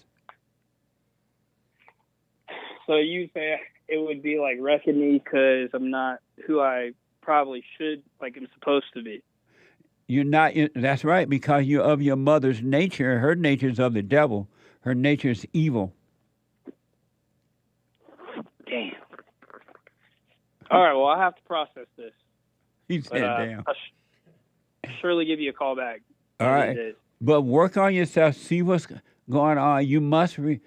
God said that every human being, men and women, boys and girls, must return to the Father. You got to forgive your father. Don't let your mother or the devil in your mind or emotion talk you against it and out of it, because he doesn't want you to be free. He wants you to be like your mama, the devil does. And your mama wants you to be like her because it helps her ego. She doesn't love you at all. Well, yeah. Well, I will get back with you. I'm going to work on myself, like you say. Yeah. Do the silent prayer. Watch those thoughts. All thoughts are all lies all the time about anything. Yep. All right. All right. Let me know how it goes. Sir. You're welcome, buddy. Yes, sir. Okay. Have a good one. You too. Bye. You're fighting against evil, folks. It's not physical. You just don't see that. If you saw it in yourself, you'll see it in others, and you will be protected. Super chat. Super chat. Super chats. Good morning, Normand Dupuis. You say good morning? Yeah. Good morning. Normand Dupuis. I may be butchering it, but I looked it up, but I forget how to pronounce it. Is now a member on buymeacoffee.com/JLP Talk. Thank you. He says, love your truth, brother. Thank you. Thank you. Amazing. And thank for the support. It's a French-sounding name. Probably a French name, nice. I think. Danny bought a coffee. All right, Jesse and the lads. Do you think Jesus would have locker room talk with his mates? P.S. There are decent barbecue establishments. Oh, are there decent barbecue establishments in L.A., or do you have to go to the South to get some? So it's two questions, right? Yeah, two questions. One, do I think Jesus will have locker room talk? With his mates. I don't know. I never think about that. And then as for a barbecue place, now, there are still a couple of I'm sure they're in the hood. Some barbecue. I guess they still have them over there in the hood. But that's a good question. I haven't gone to a barbecue place in so long, but I'm pretty sure there are some around here somewhere. Yeah. There used to be one up in Newhall, but it closed down. See, that's why I don't know, because a lot of the businesses moved away from L.A. Yeah. And but there's some that I like, I think, or at least one that I think of that I like. Joel said the Wood Ranch. But that's not a barbecue place, right? It does have barbecue stuff. Yeah, they have barbecue, but I think they talk about full-blown barbecue place. Like the black light down in the hood. Yeah. I don't really want to name drop either. Me either, yeah. I don't want to promote. Cormac bought, but thank you, Danny. Yeah, thank you. Cormac bought 17 coffees. Thanks for helping me see the big dog was here. What? I'm not sure. Repeat Thanks that. for helping me see the big dog was here. Thank you. I appreciate it. Very generous as well. Thank you, Cormac. Thank you, yeah. Jen C. bought a generous donation super chat. 20 coffees. Good morning, JLP Universe. My answer to the biblical question. What's trapping you? What's trapping you? As much as I'm working on myself, utilizing the tools you've given me, I'm still trapped by anger, frustration, and not being able to let go of control I know I don't have. I'm not giving up. I'm going to continue working on me, but as always, you are right. This isn't easy. Times like this, I wish I could be at fellowship in person for a little extra assistance. Stay with it, stay with it, stay with it. And when the devil scream inside of your mind about it that this is hard, it's not hard. Don't fall for it. The devil is like those people walking down the street throwing thoughts and feeling at you, trying to make you think that is hard, but it's not. Relax and let it happen. Stay conscious. You got to stay conscious and watch the thoughts and feelings, and the light will destroy them. It really will. So stay with it, stay with it, stay with it. Amazing. Thank you. And if you want a little extra assistance, you can call in to the radio show or call for counseling. Good point. You want counseling, go to rebuildingtheman.com, rebuildingtheman.com, or 800-411-BOND, 411-2663. I want y'all to know you're fighting evil. You're not fighting one another. You want your inner eyes to open up so you can see what's going on. It's a spiritual battle. And evil people, the devil in you, love hurting you. It feels like life to the devil. And evil people, the devil in them, love hurting you. It feels like life to them. Really, but it's death. Amazing. Thank you. Also on buymeacoffee.com/JLP Talk, Alex bought 3 biblical questions. What's trapping you? What's trapping you? What traps me are thoughts and the excitement of acquired knowledge. The light of God allowing me to see these things and frees me from the trap, says Alex. Amazing. Thank you, Alex. I'll put my 2 cents in on Sunday. I appreciate it. The key states, beware of evil being disguised as beneficial. Be not deceived. How can 2 walk together except they be agreed? Amos 3:3. Amazing. Thank you. Nice. That Cactus Eater Bear donated a diamond. JLP dancing the Po-Po Boogaloo is amazing. Thank you. Police. Y'all getting killed out there, getting raped, getting robbed, snatching and grabbing. But I'm dancing. Fat as a pig and dancing. What the? Thank you. I have books that are amazing. Gave a diamond on D Live. J.C. Lee Peterson D Live. Let me ask, because of time, what's wrong with the blacks? What's wrong with the blacks? Amazing. Thank you. Evgeny Crosby gave a diamond. Jesse, I'm so far right, I've gone off the edge. That's right. Amazing. Thank you. Soul Conscious says, Jesse, biblical question. 5 coffees. What's trapping you? He says, the devil kept me trapped in my thoughts when I did not know myself. I remember overreacting and stressing out over nothing. Felt like I was in prison. Very interesting. I'll put my 2 cents in on Sunday. Thank you. Amazing. Marcus bought 3 coffees. No message. Thank you. Thank you, Marcus. I think. Callie bought 3 coffees. Osio. Jesse, this is how you say hello in Cherokee. Thanks to you and your experts for helping make the world a little brighter. Thank you. And thank you for helping us to help the world. I do appreciate it. OCO. I got to take a break. 1 more hour to go. When I come back, straight to the calls and finishing the Super Chat. 888-7753-773. Hake was coming in with the hate news. Not the fake news, but the hate news. Back in a moment. Steve, thank you for calling and thanks for holding. How have you been helped by the show? I'm going to tell you this. I believe you might go down in history as one of the greatest, if not the greatest, black man that ever lived on planet Earth, as far as I'm concerned. I don't know anybody before you that's been that great. You know, freeing the slaves is one thing, but you've been freeing people of their mind, which matters, it should be anyhow, to you more than anything else, because with the mind not being right, there ain't nothing else going to happen right anyway. If you can doubt every thought because you're not your thoughts, if you can doubt every thought, knowing that you're not your thoughts, you don't create them, they're not from God, that they're from the deceiver, the great deceiver, Satan. If you can doubt every thought, you can be free, just like that. At an instant. Bring every thought into captivity. It's so amazing.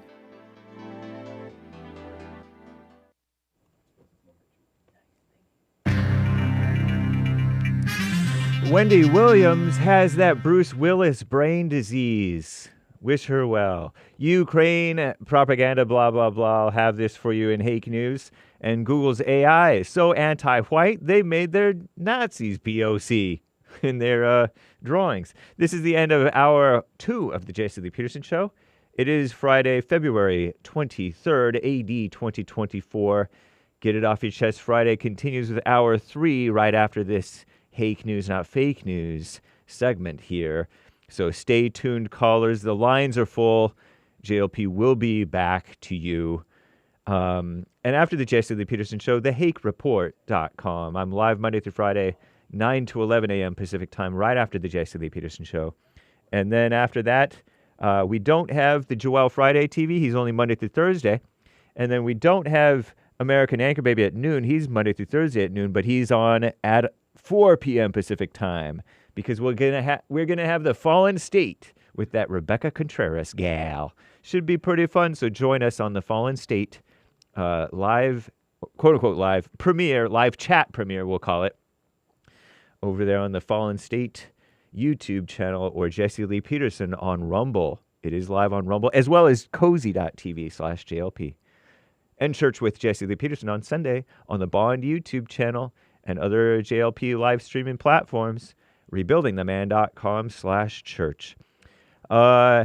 Whom people are wishing well, say the ladies at the Skim. Wendy Williams. Yesterday, the former talk show host's team said she was diagnosed with frontotemporal dementia and aphasia last year. Both conditions can lead to difficulties with language. Her team says that she's receiving treatment and can still do many things for herself. The news comes after the abrupt ending of her show in 2022. Remember, she had that strange, somewhat disturbing, if you're easily disturbed, episode where she just kind of froze up on the TV camera there. What a shame. But anyway, Ukraine propaganda on the eve of the 2-year anniversary of Russia's invasion of Ukraine. Residents in the first major Ukrainian city to fall have described the shelling from Russian forces as the worst yet, according to Commie Nonsense Network CNN. Tensions are heightened across the swaths of Ukraine. Drones and artillery still pounding the now liberated city of Kherson, Kherson, at a remarkable frequency, suggesting Russian forces are not burdened with the same ammunition shortages that the Ukrainian troops say they face. Separately, crooked Joe Biden met Thursday with the wife and daughter of the late Russian opposition leader Alexei Navalny and said sanctions will be imposed on Vladimir Putin, who is responsible for his death, the Navalny guy, according to Crooked Joe, I guess. A U.S. Treasury official said the administration will impose new sanctions today on more than 500 targets to levy consequences against Russia. Google's AI stinks, allegedly. Who's hitting the pause button? Asked the ladies at the Skim. Google is evil, according to my competitor. Yesterday, the tech giant said that they're temporarily stopping the image generator feature in their AI model called Gemini, Google Gemini. You may have heard about this on the Hake report yesterday from a caller and Nick the Anchor Baby. Backlash on social media with users saying that prompts from Google Gemini created historically inaccurate images. One user asked Gemini to generate an image of a 1943 German soldier, and it shared the image, and this user shared the image generator's results, people of color as Nazi-era soldiers. Maybe, who knows? Some say Google may be overcorrecting for racial bias risk in its model. In other words, they're anti-white. It comes as Google, they don't want to depict white people, but generally, it comes as Google tries to catch up on the AI development space. Google said they will re-release an updated version of Gemini, quote-unquote, soon. Toyota recall. Great movie? No. Toyota is recalling about 280,000 vehicles because they may creep forward when in neutral. So certain parts of the transmission may not totally disengage. So you can check that stuff on Commie Nonsense Network. I'm James Hake. Now back to JLP, Hour 3. 3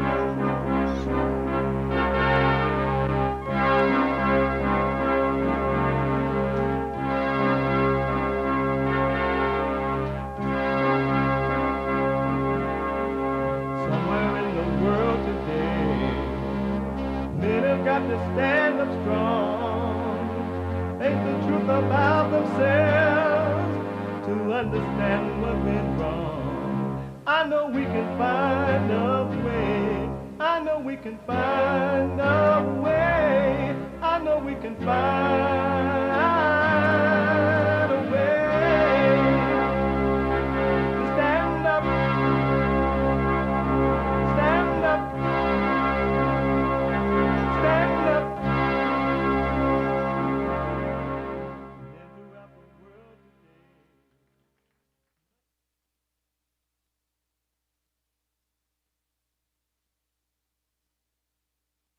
Uniting the races with truth instead of dividing them with lies. We're also rebuilding the family by rebuilding the man. I'm Jesse Lee Peterson. Welcome to the third hour of the show already, believe it or not.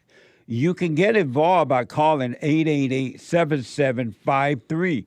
773 888-77-JESSE. Jesse. Jesse. My biblical question for this week, and it's a doozy. What's trapping you? What's trapping you? That's my biblical question. It's an amazing question. And it put there so you can examine yourself for those who want to overcome. It's up to you.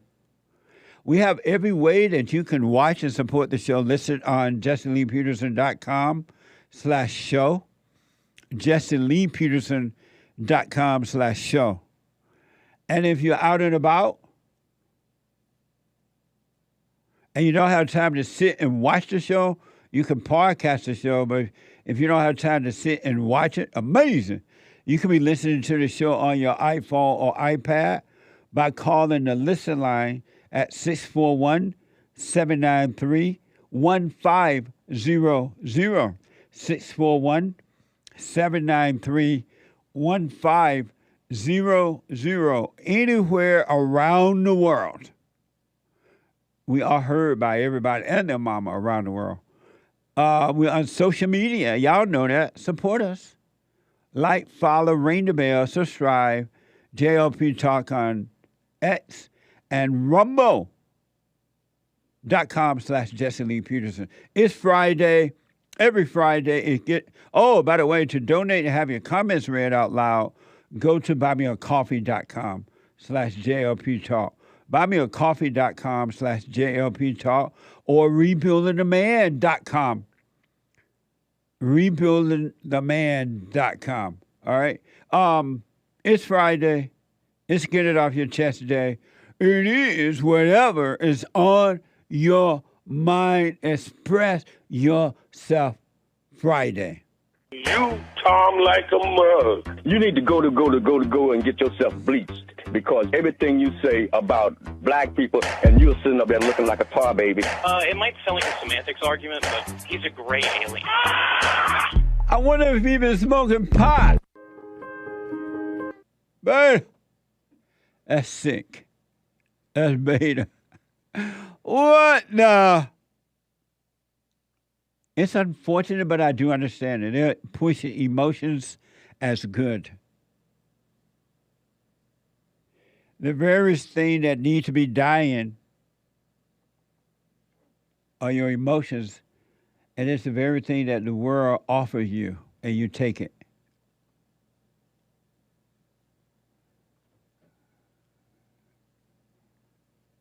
Amazing.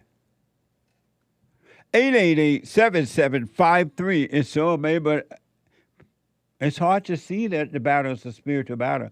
And then when you see it, it's hard to understand how to fight the battle. But you can if you stay with it. Jerry is out of Georgia. Georgia, on my mind. Jerry, thanks for calling. You're on the air. Hey, Jerry. Hello? Hey, Jerry, you're on the air. What's up, man? All is well. Shout out to the flat earthers, man. Whoop, whoop. Amazing. I don't really have a question. Just want to get some things off my chest. You believe the earth is flat, Jerry? Yes, Jesse, we go through this every time I call you. Oh, if you hadn't mentioned it, I would have thought of that. Amazing. Yes, I don't believe that, whatever. I think Hake believes the space, and I don't believe in all that space and all that stuff. But what was my question? Yeah, did you get you heard about the Trump ones? The what? You a Trump fan, so I would assume you his biggest fan, as it seems. But you don't have his shoes. No, they ran out. Somebody tried to get them for me, but they ran out so fast. I thought they said you wanted to respond to the biblical question.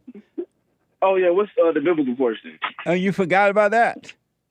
I was on hold for so long. I pretty much almost forgot what everything I was going to say to you, honestly. I know, man. I appreciate you waiting.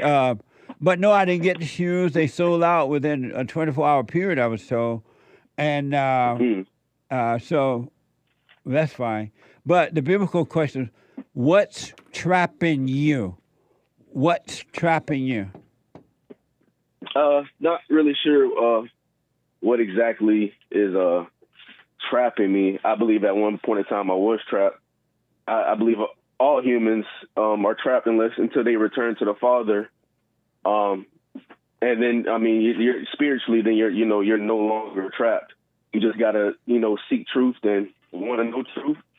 And that's how I see it as being trapped. But the devil, it's just crazy how this devil doesn't want anybody to see the light. It's just, I don't know, the whole aspect of God and Satan and everything it's just crazy, Jesse, when you really, really think about it. And I understand that the Bible I believe it's like spiritual. I believe you can read the book front to back, up, down, sideways, but you're still not really going to really understand it. Yeah. You got to have like as I say, a spiritual lens to it. It's just, so that's why I think there's a confusion of people saying different scriptures, because there's no spiritual understanding with it. And that goes for like the whole Adam and Eve. Eve was not necessarily a white woman or a black woman, but she was like all women. You know what I'm saying? The Koreans, the white. The spirit. Every single, it's a spirit. And as I listen to your calls, I noticed that, like you say, it's amongst the whole world. Like everybody's going through the same spiritual thing. You know what I'm saying? Yeah, absolutely, and man. I'm not into the whole politics, but I'm not into it as like, I don't get into politics and all that. But who is the Nikki Haley? She is like, who is she? She's running for president? Yeah, she's a she's a rhino Republican running against the Great White Hope. Oh, okay. Well, see, that alone is just pretty evil, because why would it be a woman trying to run for a president anyway? And I just brought it up because I work and I see all houses. All I see is Nikki Haley for president, and I'm like Nikki Haley, and I'm like, here we go. You know what I'm saying? Yeah. It's to me, but it's because people don't really know and can't spiritually really see exactly what's going on. Because a woman shouldn't even be trying to run for president anyway. Absolutely, man. It is, but like it's all one big cahoot, one big stage, and Biden, Obama. Matter of fact, even Trump. It's all one big stage. Honestly, they're all in cahoots with each other. They all worship and do all type of evil stuff and all that. But it is what it is. It's like I said. Have you ever seen the movie The Matrix? I've seen it, but it was years ago. And I've never watched the entire movie, but I am aware of it. It's just crazy because I watched that movie a lot of times, and it's like I'm watching it and I'm thinking, oh, it's just a movie, and I'm watched it until you wake up, and then now when you watch movies now, it's like, oh, they really put it in your face. Yeah. And it's so crazy that they put it in your face. The reason why they put it in your face is because they know you can't see. Like, you're watching it, but you're really, really not, like, thinking, like really seeing. You get what I'm saying, Jesse? I do. You're absolutely 100% correct. And that's why I, as you're doing, try to get people to wake up from within, because if you don't wake up, you're not going to see the game that's being played on you.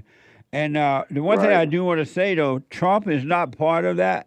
That's why they hate him so much. Nikki Haley and all those people, the right-o Republicans, he's not a part of the game, and they can't handle that. One little light, they're trying to put it out. And but you're right about the game. Well, yeah, you got to just be watchful because the devil can even appear as a angel of light. That's why I told if the devil, if he can appear as an angel of light, then that leads me to believe it's kind of hard to really trust anybody. Like I don't just walk around and don't trust people, but it's like it's like when you just can't really trust nobody, especially based on their appearance, because just because they're nice and sweet and they seem nice, you know, 9 times out of 10, they're just as evil as the person that you really think is evil. That's why I'm telling people to keep, even with the Great White Hope, always have a little space between you and them so that you can really see what's going on. Don't make them your God. Don't make them your don't worship them. And always have, and then so with human beings, we're not supposed to trust one another. We're not supposed to trust or distrust. We're supposed to see what's going on. And once you see, you're going to be okay. But I know, I believe, like, especially with the whole Biden and Trump thing, and I'm not going to talk long, I know you got calls, but it's doing nothing but causing a division. That's why I really don't like to get into the whole politics and even though, you know, I have no proof whether our votes matter or not. I just know it causes a division amongst, you know, especially black and white people. A lot of white people that I, you know, deliver to and things, they already have, I can kind of sense the energy from them, and it's all due to because Trump was elected, so they just automatically assume that, you know, I don't support him, or it's just really stupid. Yeah, honestly. it is. It causes a big, like, it's literally, and the people in power know what they're doing. It causes division between Biden and Trump, so black and white people can hate each other and not like each other, and we're not even in control of anything in the first place. That's why I'm like, you know what? I'm just not going to get into it because now this person does not like me simply because I didn't vote for who he was. It's just dumb. Yeah, it is. It's evil, and I understand it, but don't be angry at them. They cannot see. Jerry, thank you, man. I appreciate it. Can I get one last thing? Yes. Oh, one last thing. One thing I just didn't agree with is that you said that Christianity was found by the white man or something like that, and I don't agree with that. I think that Christianity was, I know Christianity was already here before the white man even came up with it. It was already made. And what the white man did, not that I don't have nothing against the white man at all, but what they did was they whitewashed it, you know, with their words. I didn't say Christianity was founded by the white man. I said America was founded by a white man. Oh, well, I thought you said yesterday you was talking to a guy about Christianity because he said it was a white man's religion. It's not a white man religion. Christianity, here's what happened. America was founded by white men. And those white men believed in God. They believed in Christianity. They believed in God. And with the help of God, they brought in Christianity. With the help of God, that's what made America an amazing country because God working through those men. But Christianity is the offspring of Judaism. It's not a white man religion, but only blind people think that. It's not the white man or black man's religion. It's a spiritual reality given to us by God. Does have to be working through the white man. It's really the kingdom of heaven on earth.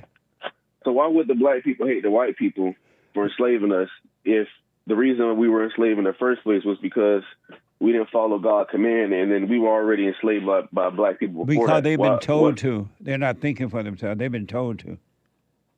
That's the only reason they hate white people. They've been told that the white man's their enemy, the white man is the problem. They've been taught that. They were told in their homes. They were taught that in schools. And they were taught that by the politicians. And they are not strong enough or willing yet to pull away to see what's true and what's not. Well, that doesn't make sense because there's black people that succeeded in the world. So I don't know. They still, but when people in the middle of a group thinking, it's hard to pull away from that group because you know the group going to turn on you. Once you pull away, out of fear, because they got fear. They have fear. Yeah. It's all fear. Jerry, I got to run, buddy. Thank you, though. Okay. All right. No problem. All right. Thank you, man. Call me again. 888-7753-773. One line open. Anthony is from Trinidad. Heard around the world. Anthony, welcome to the show. First time caller. Welcome to the show. You're on the air. Hi, Jesse. How you doing? It's an honor and privilege to speak with you. How you doing? All this well, Anthony. Thanks for calling. Okay, so about 5 weeks ago, I took your advice. I've been listening to you for a while.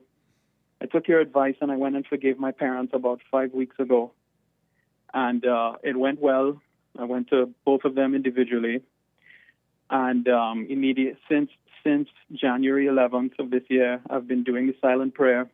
And it's been going well. I've definitely been seeing changes in myself. I'm feeling more. I feel like the light is shining on the darkness. I do believe so because I definitely feel it. But my question to you is there anything that I can do to manage my ego death a little bit better? Because the devil is working on me. Working on you in what way? How is the devil working on you? As I believe my ego is dying, I'm feeling like I'm having a lot of inner pain and strife. All you have to do, man, and I promise you this, without a doubt, as a living witness, all you have to do is stay conscious, watch that pain, watch those pains, watch those thoughts. Don't go unconscious. And if you stay conscious and watch them, the light of the Father, that's what that is. The consciousness is the light of the Father, will destroy it. Do not go unconscious, meaning don't try to run away from it. Don't come up with another thought to try to escape it. Go into it and relax in it and go through the pain. You will be free. On the other side of the pain, it's the kingdom of heaven. It's heaven. Yeah, I'm trying. And that's not you that's acting up in the body. That is the nature of evil, the abnormal nature that you've been living in, thinking that it was you. You've been identified with that. It's not you. That's the devil acting up, throwing street corns and all kinds of things after you, yelling at you, reacting inside of you, and you do feel it in your body. But those are the spirits that God is trying to save you from. Yeah, absolutely. I definitely realize that doing the silent prayer and listening to you and realizing that I'm not my thoughts. I believe I watched a couple of videos of you saying that when you realize that a little portion of you realizes that you are not your thoughts, you're kind of on your way. Yes. And every single time I have a thought, every single time I have a thought, I tell myself, "Oh, it's not you. It's not you. Right. It's not you. Yeah. It's the devil that made a home inside of you." But it's just it's painful. So that's Yeah. Well, it's painful again, and I know what you mean. It's so painful that sometimes you just want to cry. But it's not you. You feel the pain in your body, but it's not you. It's the spirit of evil and his little demons that are having pain from the light that's in you. And don't give up. Don't turn away from it. Stay conscious of it. And again, God is trying to destroy. He is forcing those devils out of your body, clearing your mind and out of your body. Yeah. So just watch it, Anthony, and let it happen. No matter what type of trouble comes or what people say or who turn against you, the devil, it has to leave you. Stay with it. Stay with it. There's nothing you should do but relax in it. And how do I know when my ego is dead? Don't worry about that. You will know. I promise you, you'll just know. And the reason I don't want to tell you how, because the devil used that against you, and he'll say, oh, remember Jesse said this is how you know, and you'll believe another thought. And as soon as you believe that thought, he'll pounce on you heavier than that. But you will know when it's over. He who endures to the end will receive the kingdom of heaven. If you go all the way through this, you will know the kingdom of heaven. You will recognize it. And you will recognize it without having to think about it. Yeah. I know that I have to go through this entire thing through to the end because I don't want to go back the other way. Yes. I really don't want to go back the other way As a- because it's hell on that side, and as you say, on the other side of hell is paradise, and that's exactly what I want. Well, you're on your way, man. I promise you're on the way, but you got to stay with the silent prayer. Lay down your weapons. Do not argue with the devil in your mind or body, emotions and things like that. And do not argue with the devil inside of others, because the devil will bring his children to you to try to stop you, to try to destroy you, because he doesn't want his demons to leave your body. So when people attack you, just wish them well. Don't argue with them. Don't try to prove anything. Take no thoughts about what others think or saying about you. It's all the devil's playground. Stop playing in the devil's playground. Give the devil no attention. Yeah. When the devil I know you have a lot of calls. When the devil approached Christ, Christ gave the devil no attention because he knew the devil was a deceiver with no power. And he has no power, so to give him no play, whether it's happening in your head, in emotions, or in somebody else that's trying to destroy you, because he will send demons to you that's inside of other people. Yeah. And when that happens, be glad to see that and just go through that pain too. It's all evil. It's not you. Yeah. Well, I know you got a lot of calls, but I just wanna say something really quick. I'm married and I have 2 kids, and one of my boys is autistic, and I never heard about your show, never heard about anything that you ever spoke about, and what you said and everything that you have said has spoke to me a lot, and it's really helped me to face that challenge, because he's limited with his communication. And there's a couple other things that it's challenging to deal with him.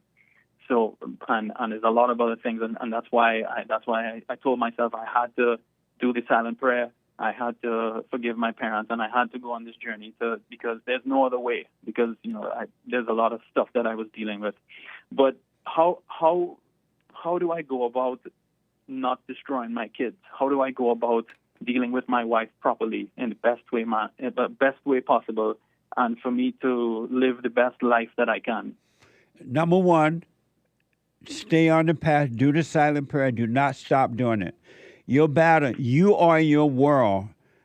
Every human being is their own world, and whatever hell going on in their world, that's their world, has nothing to do with you. You are your world.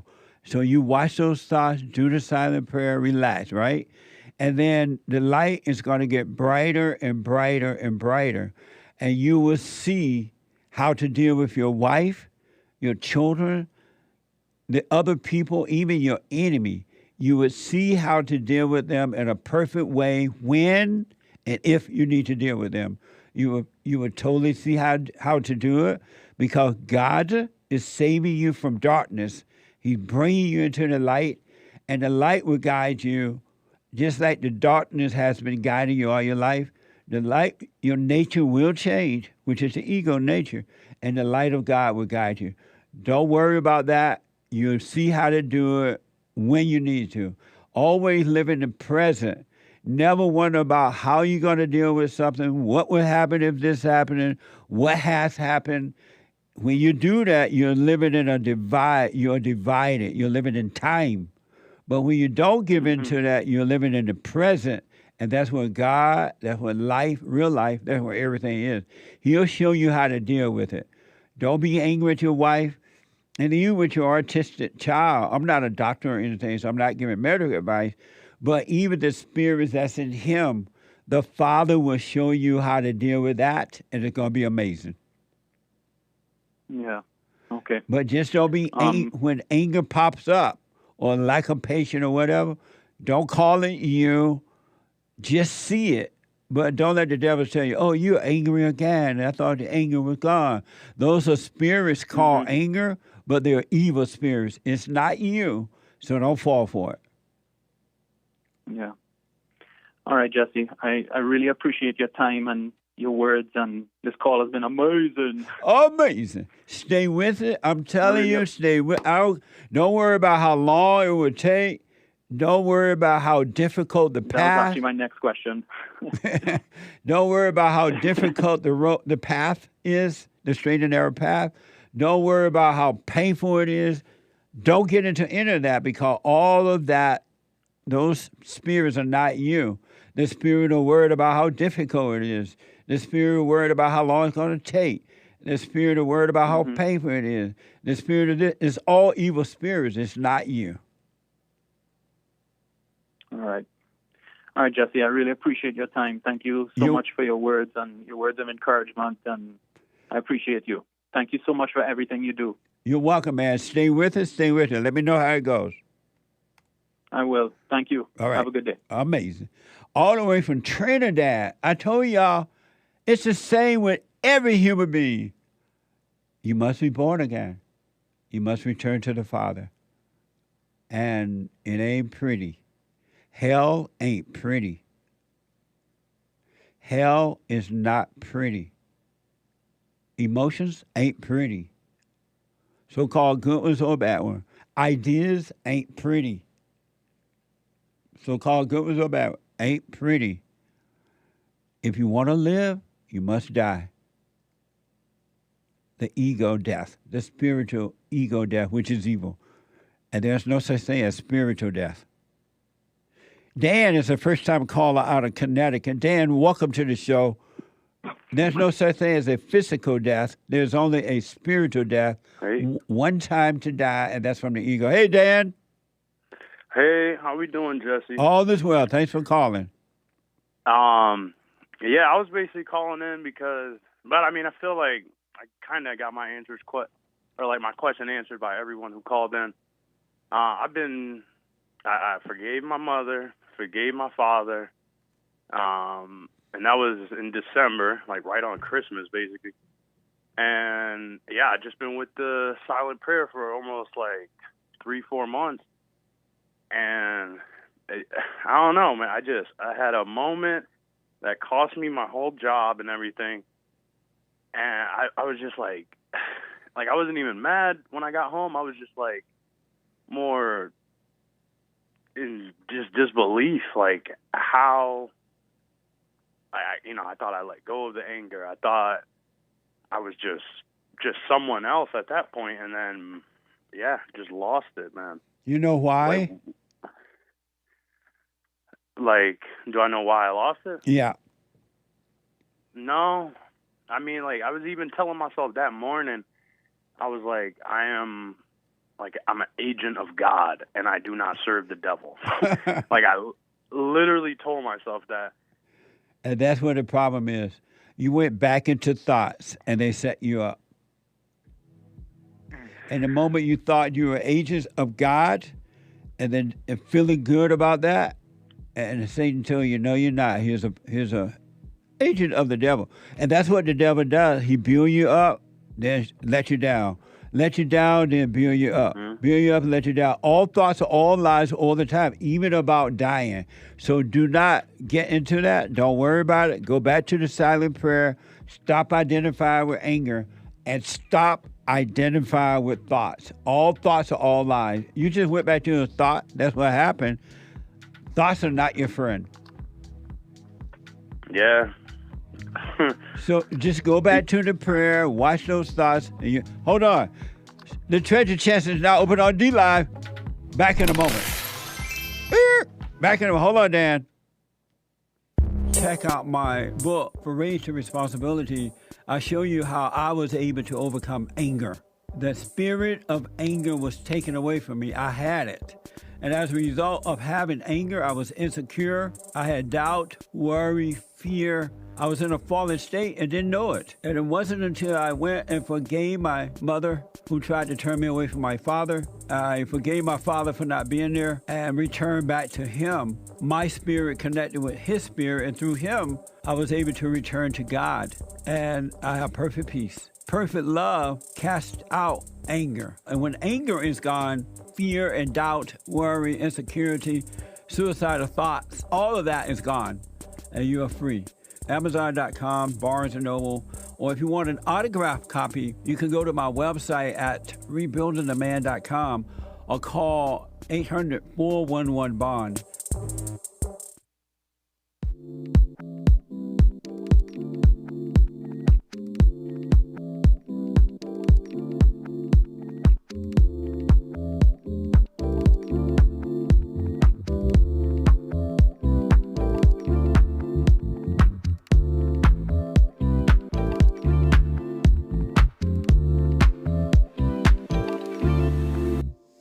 Amazing!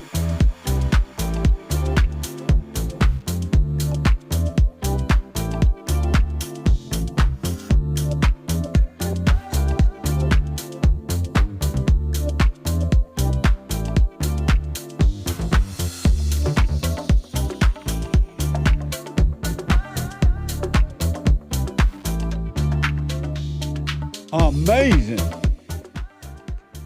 I set before you life and death. Choose life. So listen up. The Hake report is coming up at the top of this hour. The Hake report.com from 9 to 11 a.m. Pacific time. The Hake report. And Hake has a guest today that you don't want to miss. You do not want to miss. He has a guest today. The guy with Hake with the good hair has a guest. Third Rail with Omar. They're going to talk war, immigration, and why he supported Cornel West for president. Now, you know that's going to be interesting. You don't want to miss Hake and Third Rail with Omar at from 9 to 11 a.m. I don't know what time, but in there, 9 to 11 a.m., the HakeReport.com. And then at 12 noon, after the Hake Report, brand new episode of The Father State. Interesting discussion with Rebecca Contreras. She is an entrepreneur, CEO, and author of Lost Girl. From the hood to the White House to millionaire entrepreneur. Watch this. Next time on The Fallen State. Jesse, the gift of salvation saved my life. I was a very angry young adult, and as a result, ended up pregnant at 17 on drugs. We should forgive so that God can forgive us. Do you believe in the order of God? I do, very much. And what's that order? Well, do you obey your husband? He's not the head of me because I have my own head. I noticed that women don't have love. That makes me really sad for you, Jesse. You need to meet more women that have love. What a mess. But yet the gift of salvation is from the Lord. That's at 12 noon today, Pacific time. Support the Father State by going to thefatherstate.tv/donate and locals or locals.com. Just click in the description there, the link, and you'll find locals. And at 4 p.m., the American Anchor Baby. He's going to be flying high. Not off fentanyl, not off pot, but off natural energy given to him by God. The American Anchor Baby. At 4 p.m. Pacific time, and Sunday morning fellowship for everybody. You can either come in person, and all are welcome. Doors open at 10:30. Fellowship start at 11 a.m. 11 a.m. Pacific time, 2 p.m. Eastern time. You can go to rebuildingtheman.com/church. You can watch it live there, and podcast or whatever. And thank you for your support at the church too, folks. All right. And last but not least, follow us at JLP Radio Network. JLP Radio Network. Some of you might not be familiar with that. It's very interesting. JLP Radio Network on YouTube and Instagram. And Instagram for clips, from all the network hosts. JLP Radio Network, at JLP Radio Network on YouTube and Instagram for clips and all of the network hosts. Let me go quickly to the phones, and then we're going to get to some super chats. Back to Dan, a first-time call out of Connecticut. So, Dan, you just listened to a thought, and then you fell back into the darkness of the imagination. Don't worry about it. Just go back to the silent prayer and avoid the thoughts. Let them pass. They're only trying to keep you away from freedom. Yeah. Yeah. I think that answers the biblical question too. Like, what's trapping me? It's definitely like, I'm letting it go. Like, I'm so much different than I was, but like, yeah, just past thoughts, all that. Yeah. All that. God is still with you, so don't worry. Just come out of thought and stay present, and you'll be fine. All right. Yeah. Thank you, Jesse. And for anybody else who's listening, yeah, there's definitely like truth in this, or like, that feeling when you like do something and then it feels like your whole life, or like, like it's a new chapter. Yes. It's like a progression. And like, of course, like forgiving my mother, that was one thing, but like forgiving my father, I couldn't even believe, I was talking to him and like these words are coming out and stuff like that. So definitely do it, y'all. Y'all got it. How did it go when you went to your mother? Well, I went to my mother only because, me growing up, I always thought that she was like, the better parent, or the parent that like, that really cared about me and like all that type of stuff. But like, yeah, it's crazy, and that's what I was really telling him. Or like, so like when I went to her, it was just, it didn't feel as hard to just talk to her and like, What did she say? But she didn't really say much. She just cried. But like, I know, because like a lot of times, she would like text us and stuff, and that's why like, one thing I do like a lot, that she like reflects and stuff, and she's not just like, she is deep in her ways, but like she'll be like, she told us a long time ago, like, hey, I'm sorry for how I raised y'all, and like how nice. This, that, and the third. So like me just bringing that back up to her, because I know that's like been on her mind, and like, even though like, we're not, we're dysfunctional, but not that dysfunctional. Amazing. Well, stay with it, man, and let me know how it goes, all right? But just go back to the silent prayer. Don't believe the thoughts. Stay present, and you're fine. Stay conscious. Absolutely. Thank you, Jesse. You're Love welcome. you, brother. You too, buddy. Amazing. Thank you.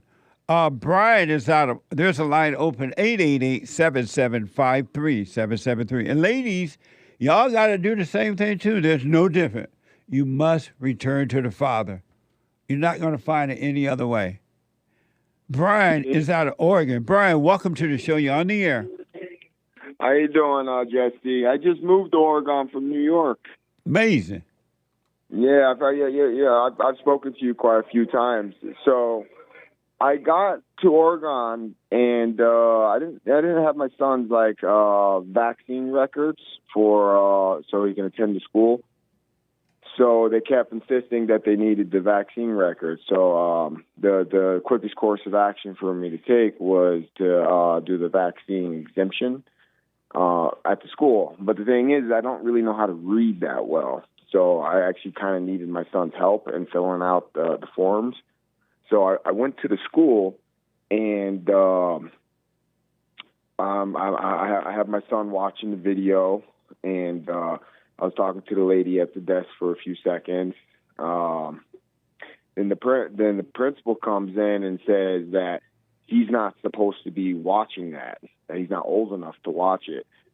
And so I was like, yeah, he's old enough. He can watch it, How old is he?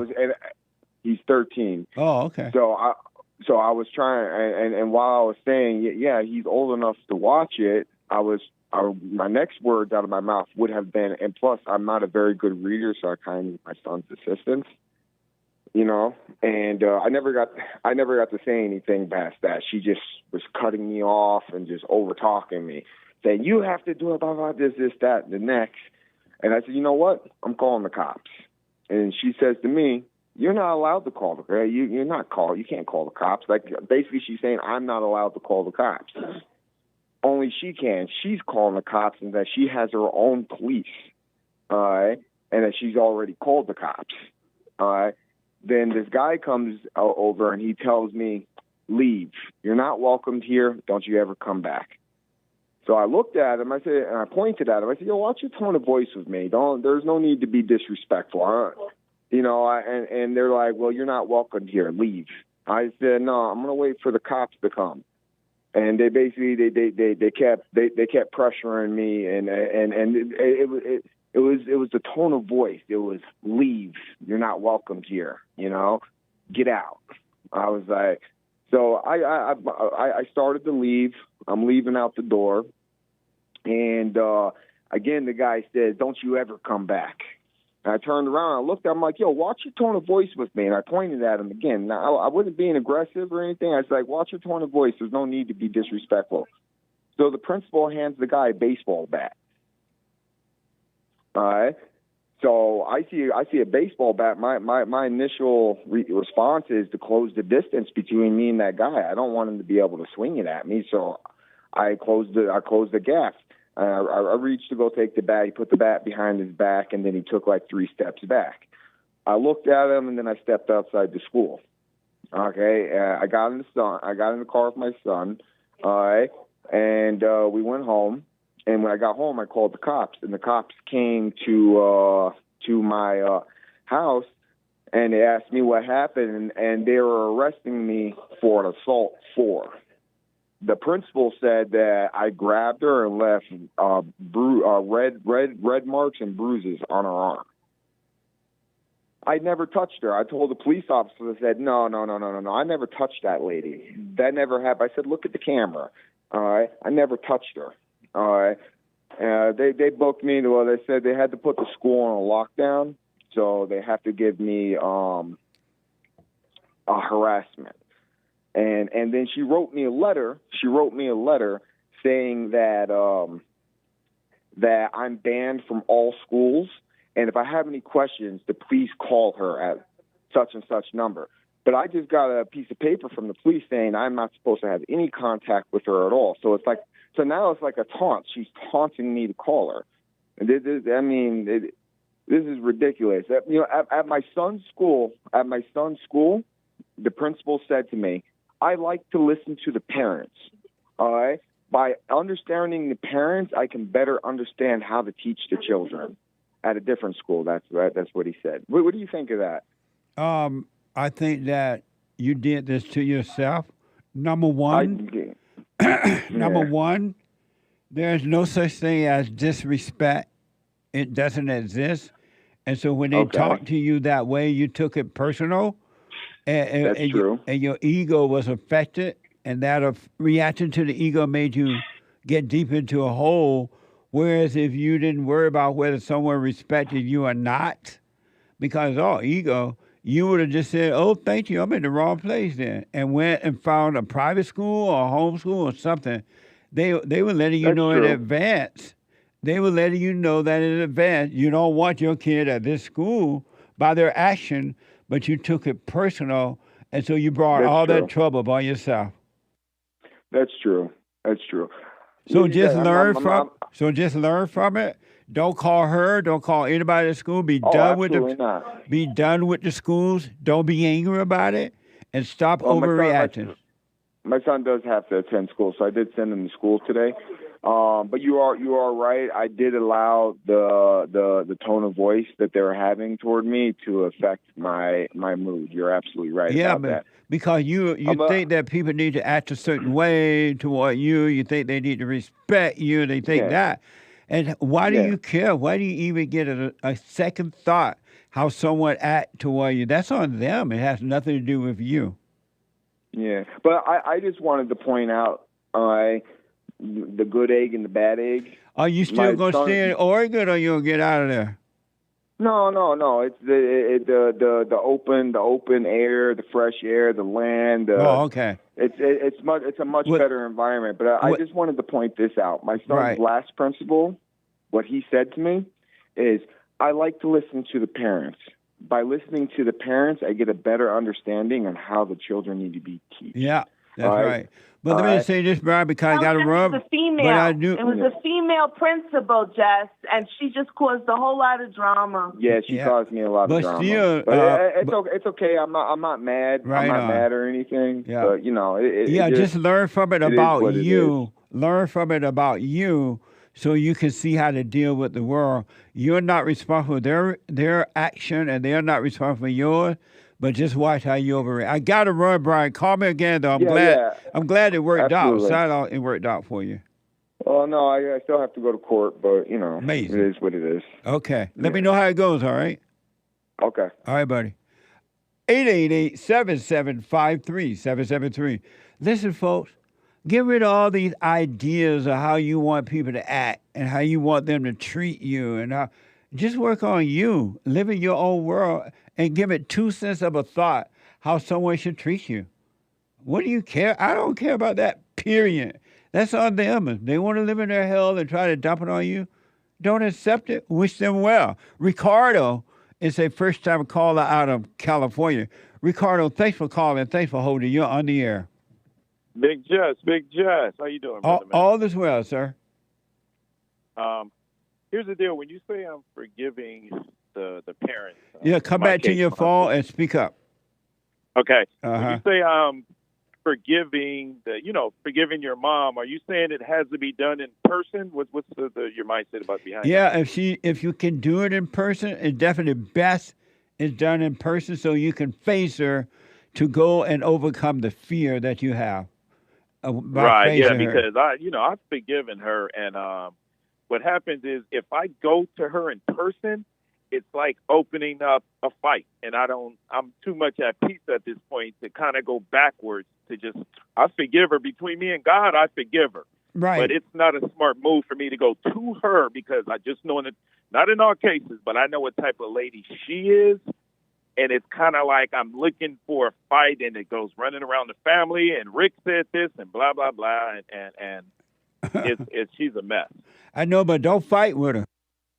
Don't argue with her. Don't prove anything to her. Let her argue by herself. If she start crying, let her cry by herself. If she say, I'm sorry, that's fine. If she doesn't, fine.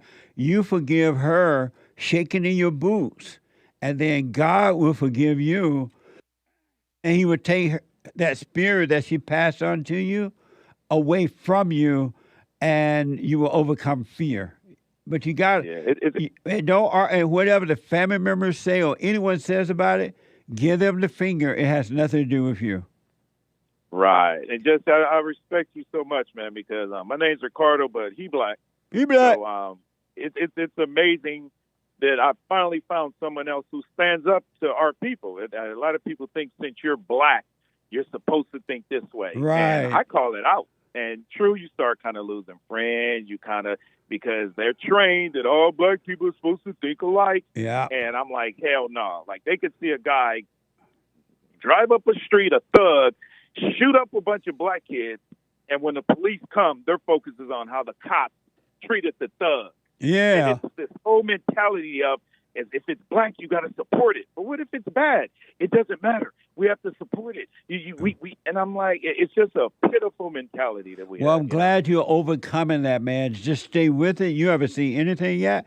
And all the other people that want to live that way and stay in their hell, you just wish them well and you move on with your life. And I do recommend, but if you don't want to, it's up to you, that you face your mother and just be honest. Hey, I've been wrong for resenting you. I realize now you couldn't help yourself because your mother hate her mother and her mother hate her mother. And your father couldn't deal with your mother because your mother is his mother. But the buck was stopped with you. And again, don't argue. Never argue with the devil inside your mind and body or outside of you, inside of other. All right? And real quick, just before I go, explain, what's the silent prayer? I hear you guys always talking about it, but a quick explanation on Go to what that's about. Go to rebuildingtheman.com, rebuildingtheman.com, and just do it. And when you do it, God's going to bring you out of thoughts, out of your imagination. He's going to allow you to see them, and the light of God will destroy the ego. Your ego will die. Rebuildingtheman.com/prayer. Man, you're the best, Jesse. I appreciate you, brother. You're welcome. He's going to bring you out of your thoughts. And your thoughts are not your own anyway, all right? Yes, sir. Yes, sir. Have a good day, guys. Let me know how it goes, Ricardo. Will do. All right, buddy. Super chat. Super chats. Over on buymeacoffee.com/JLP Talk, Nathaniel from Wisconsin bought a coffee. It's a super chat. Did you see the far left media rank the best presidents? No, I did not. They have Joe Biden at 14th and Obama at 9th, and Trump, on the other hand, received the poorest possible remarks, coming in dead last after James Buchanan. Of course. That's the way the world operates. Yeah. The world is the Old Testament inside of other people. Amazing. Thank you. Stan69 with a couple of diamonds. He says another black plague is needed today to clean up the filth, lace street drugs with fentanyl, and clean up the mess. But that's not the way to do it. That's the messy way to do it. Thank you. Amazing. Thank you. Stan69 with another few diamonds. It's amazing that many people are just like pests. If pests get out of control, I can't be reading this. Calm down, Stan69. He said, hire an exterminator, which of course I disavow. Was it a mistake to bring the blacks to the Americas, he asks. No, it was a mistake for the blacks to be angry at how leaders and stuff like that. Because black people have not always been this way, really. I promise you that. It's just they stopped allowing God to guide them and the family, father, mother, and children, and they're trusting the outsider source, and that's why they're acting that way. They have to forgive their mothers and return back to the father. Thank you. C bought a couple of coffees here, one after the other. Love you, Jesse. Heart eyes emoji and heart with a drip thing underneath it. Rest this weekend. I will. Hey, DJ Hassan Yeezy.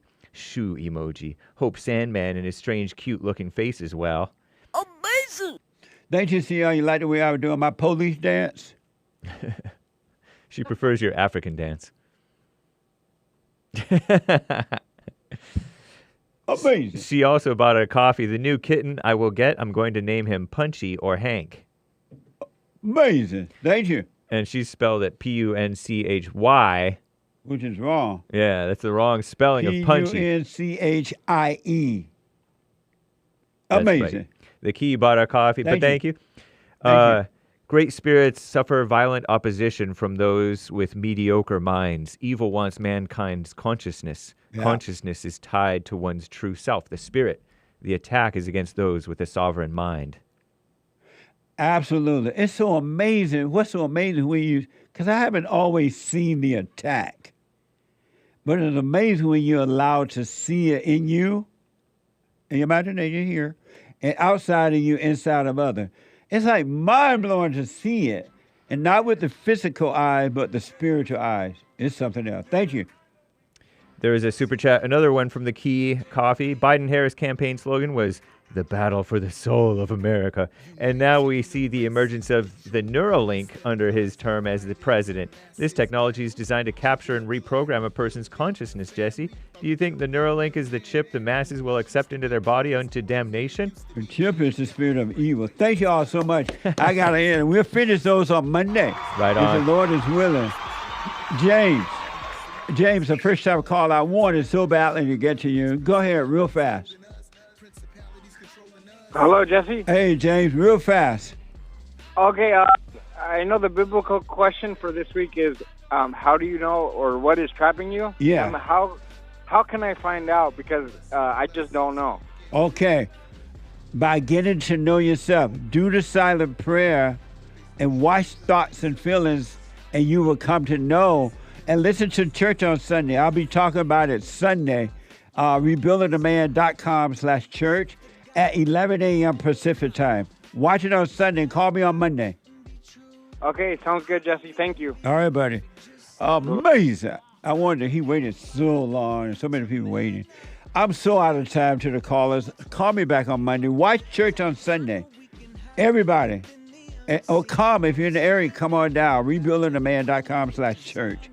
And do the silent prayer, folks. Lay your weapons down. And do the silent prayer. Forgive.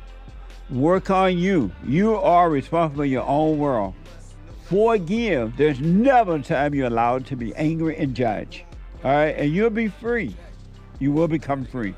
Thank you all so much. Thank you for your support. We'll finish the Super Chats on Monday if the Lord is willing and the creek will rise. Thank you all for those today. And Hake is coming up now. And Third Rail with Omar is on the Hake Report from 9 to 11 a.m. Pacific time. New Forest State at 12, and then the American Anchor Baby at 4 p.m. Pacific time. Call us. I'm out of time. I'm going to do what Sion said. Get some rest this weekend. Take care. See you next week. Or Sunday.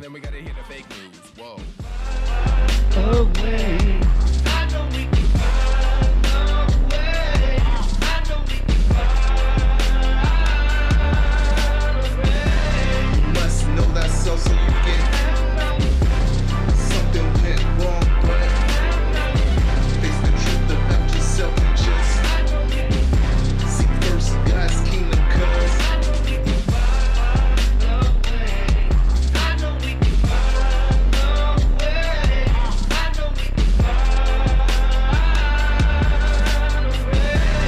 must know that so you get something went wrong, but face the truth about yourself and just seek first God's kingdom, cause I know we can find a way.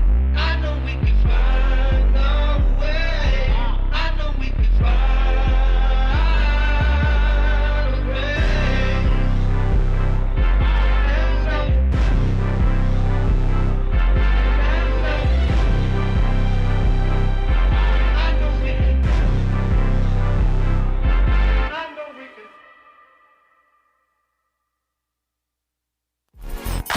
So, here's what I recommend. I invite you to download my silent prayer, and I want you to start doing it.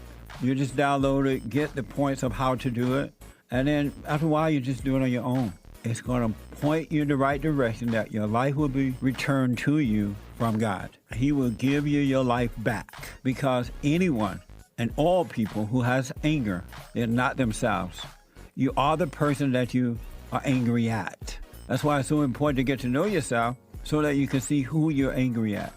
And if you're doing the hooping and hollering prayers and things like that, some people get up, oh, praise the Lord, hoop and holler, bless my mama, bless my daddy. Continue to do it. Do both. You will see if you want to stay with the hooping and hollering, or do you want to be still and know God. So my gift to you, no charge, at rebuildingtheman.com/church.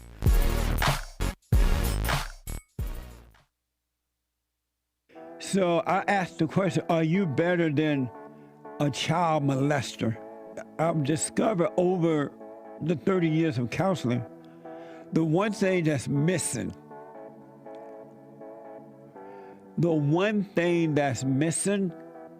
and I think because it's not taught in the homes or talked about, we don't have examples of it, right, is love. Our theme this year is to bring back Christianity, to love God with all our heart, soul, and might, our neighbor as ourselves, and to endure. And there, when you're in a fallen state, people will judge the molester but think they're better than the molester. And I ask, well, why do you think you're better? When I realized it doesn't matter what you think about yourself, or how much you have or don't have, or how you accomplish things in life or don't. If you have no love, you have nothing.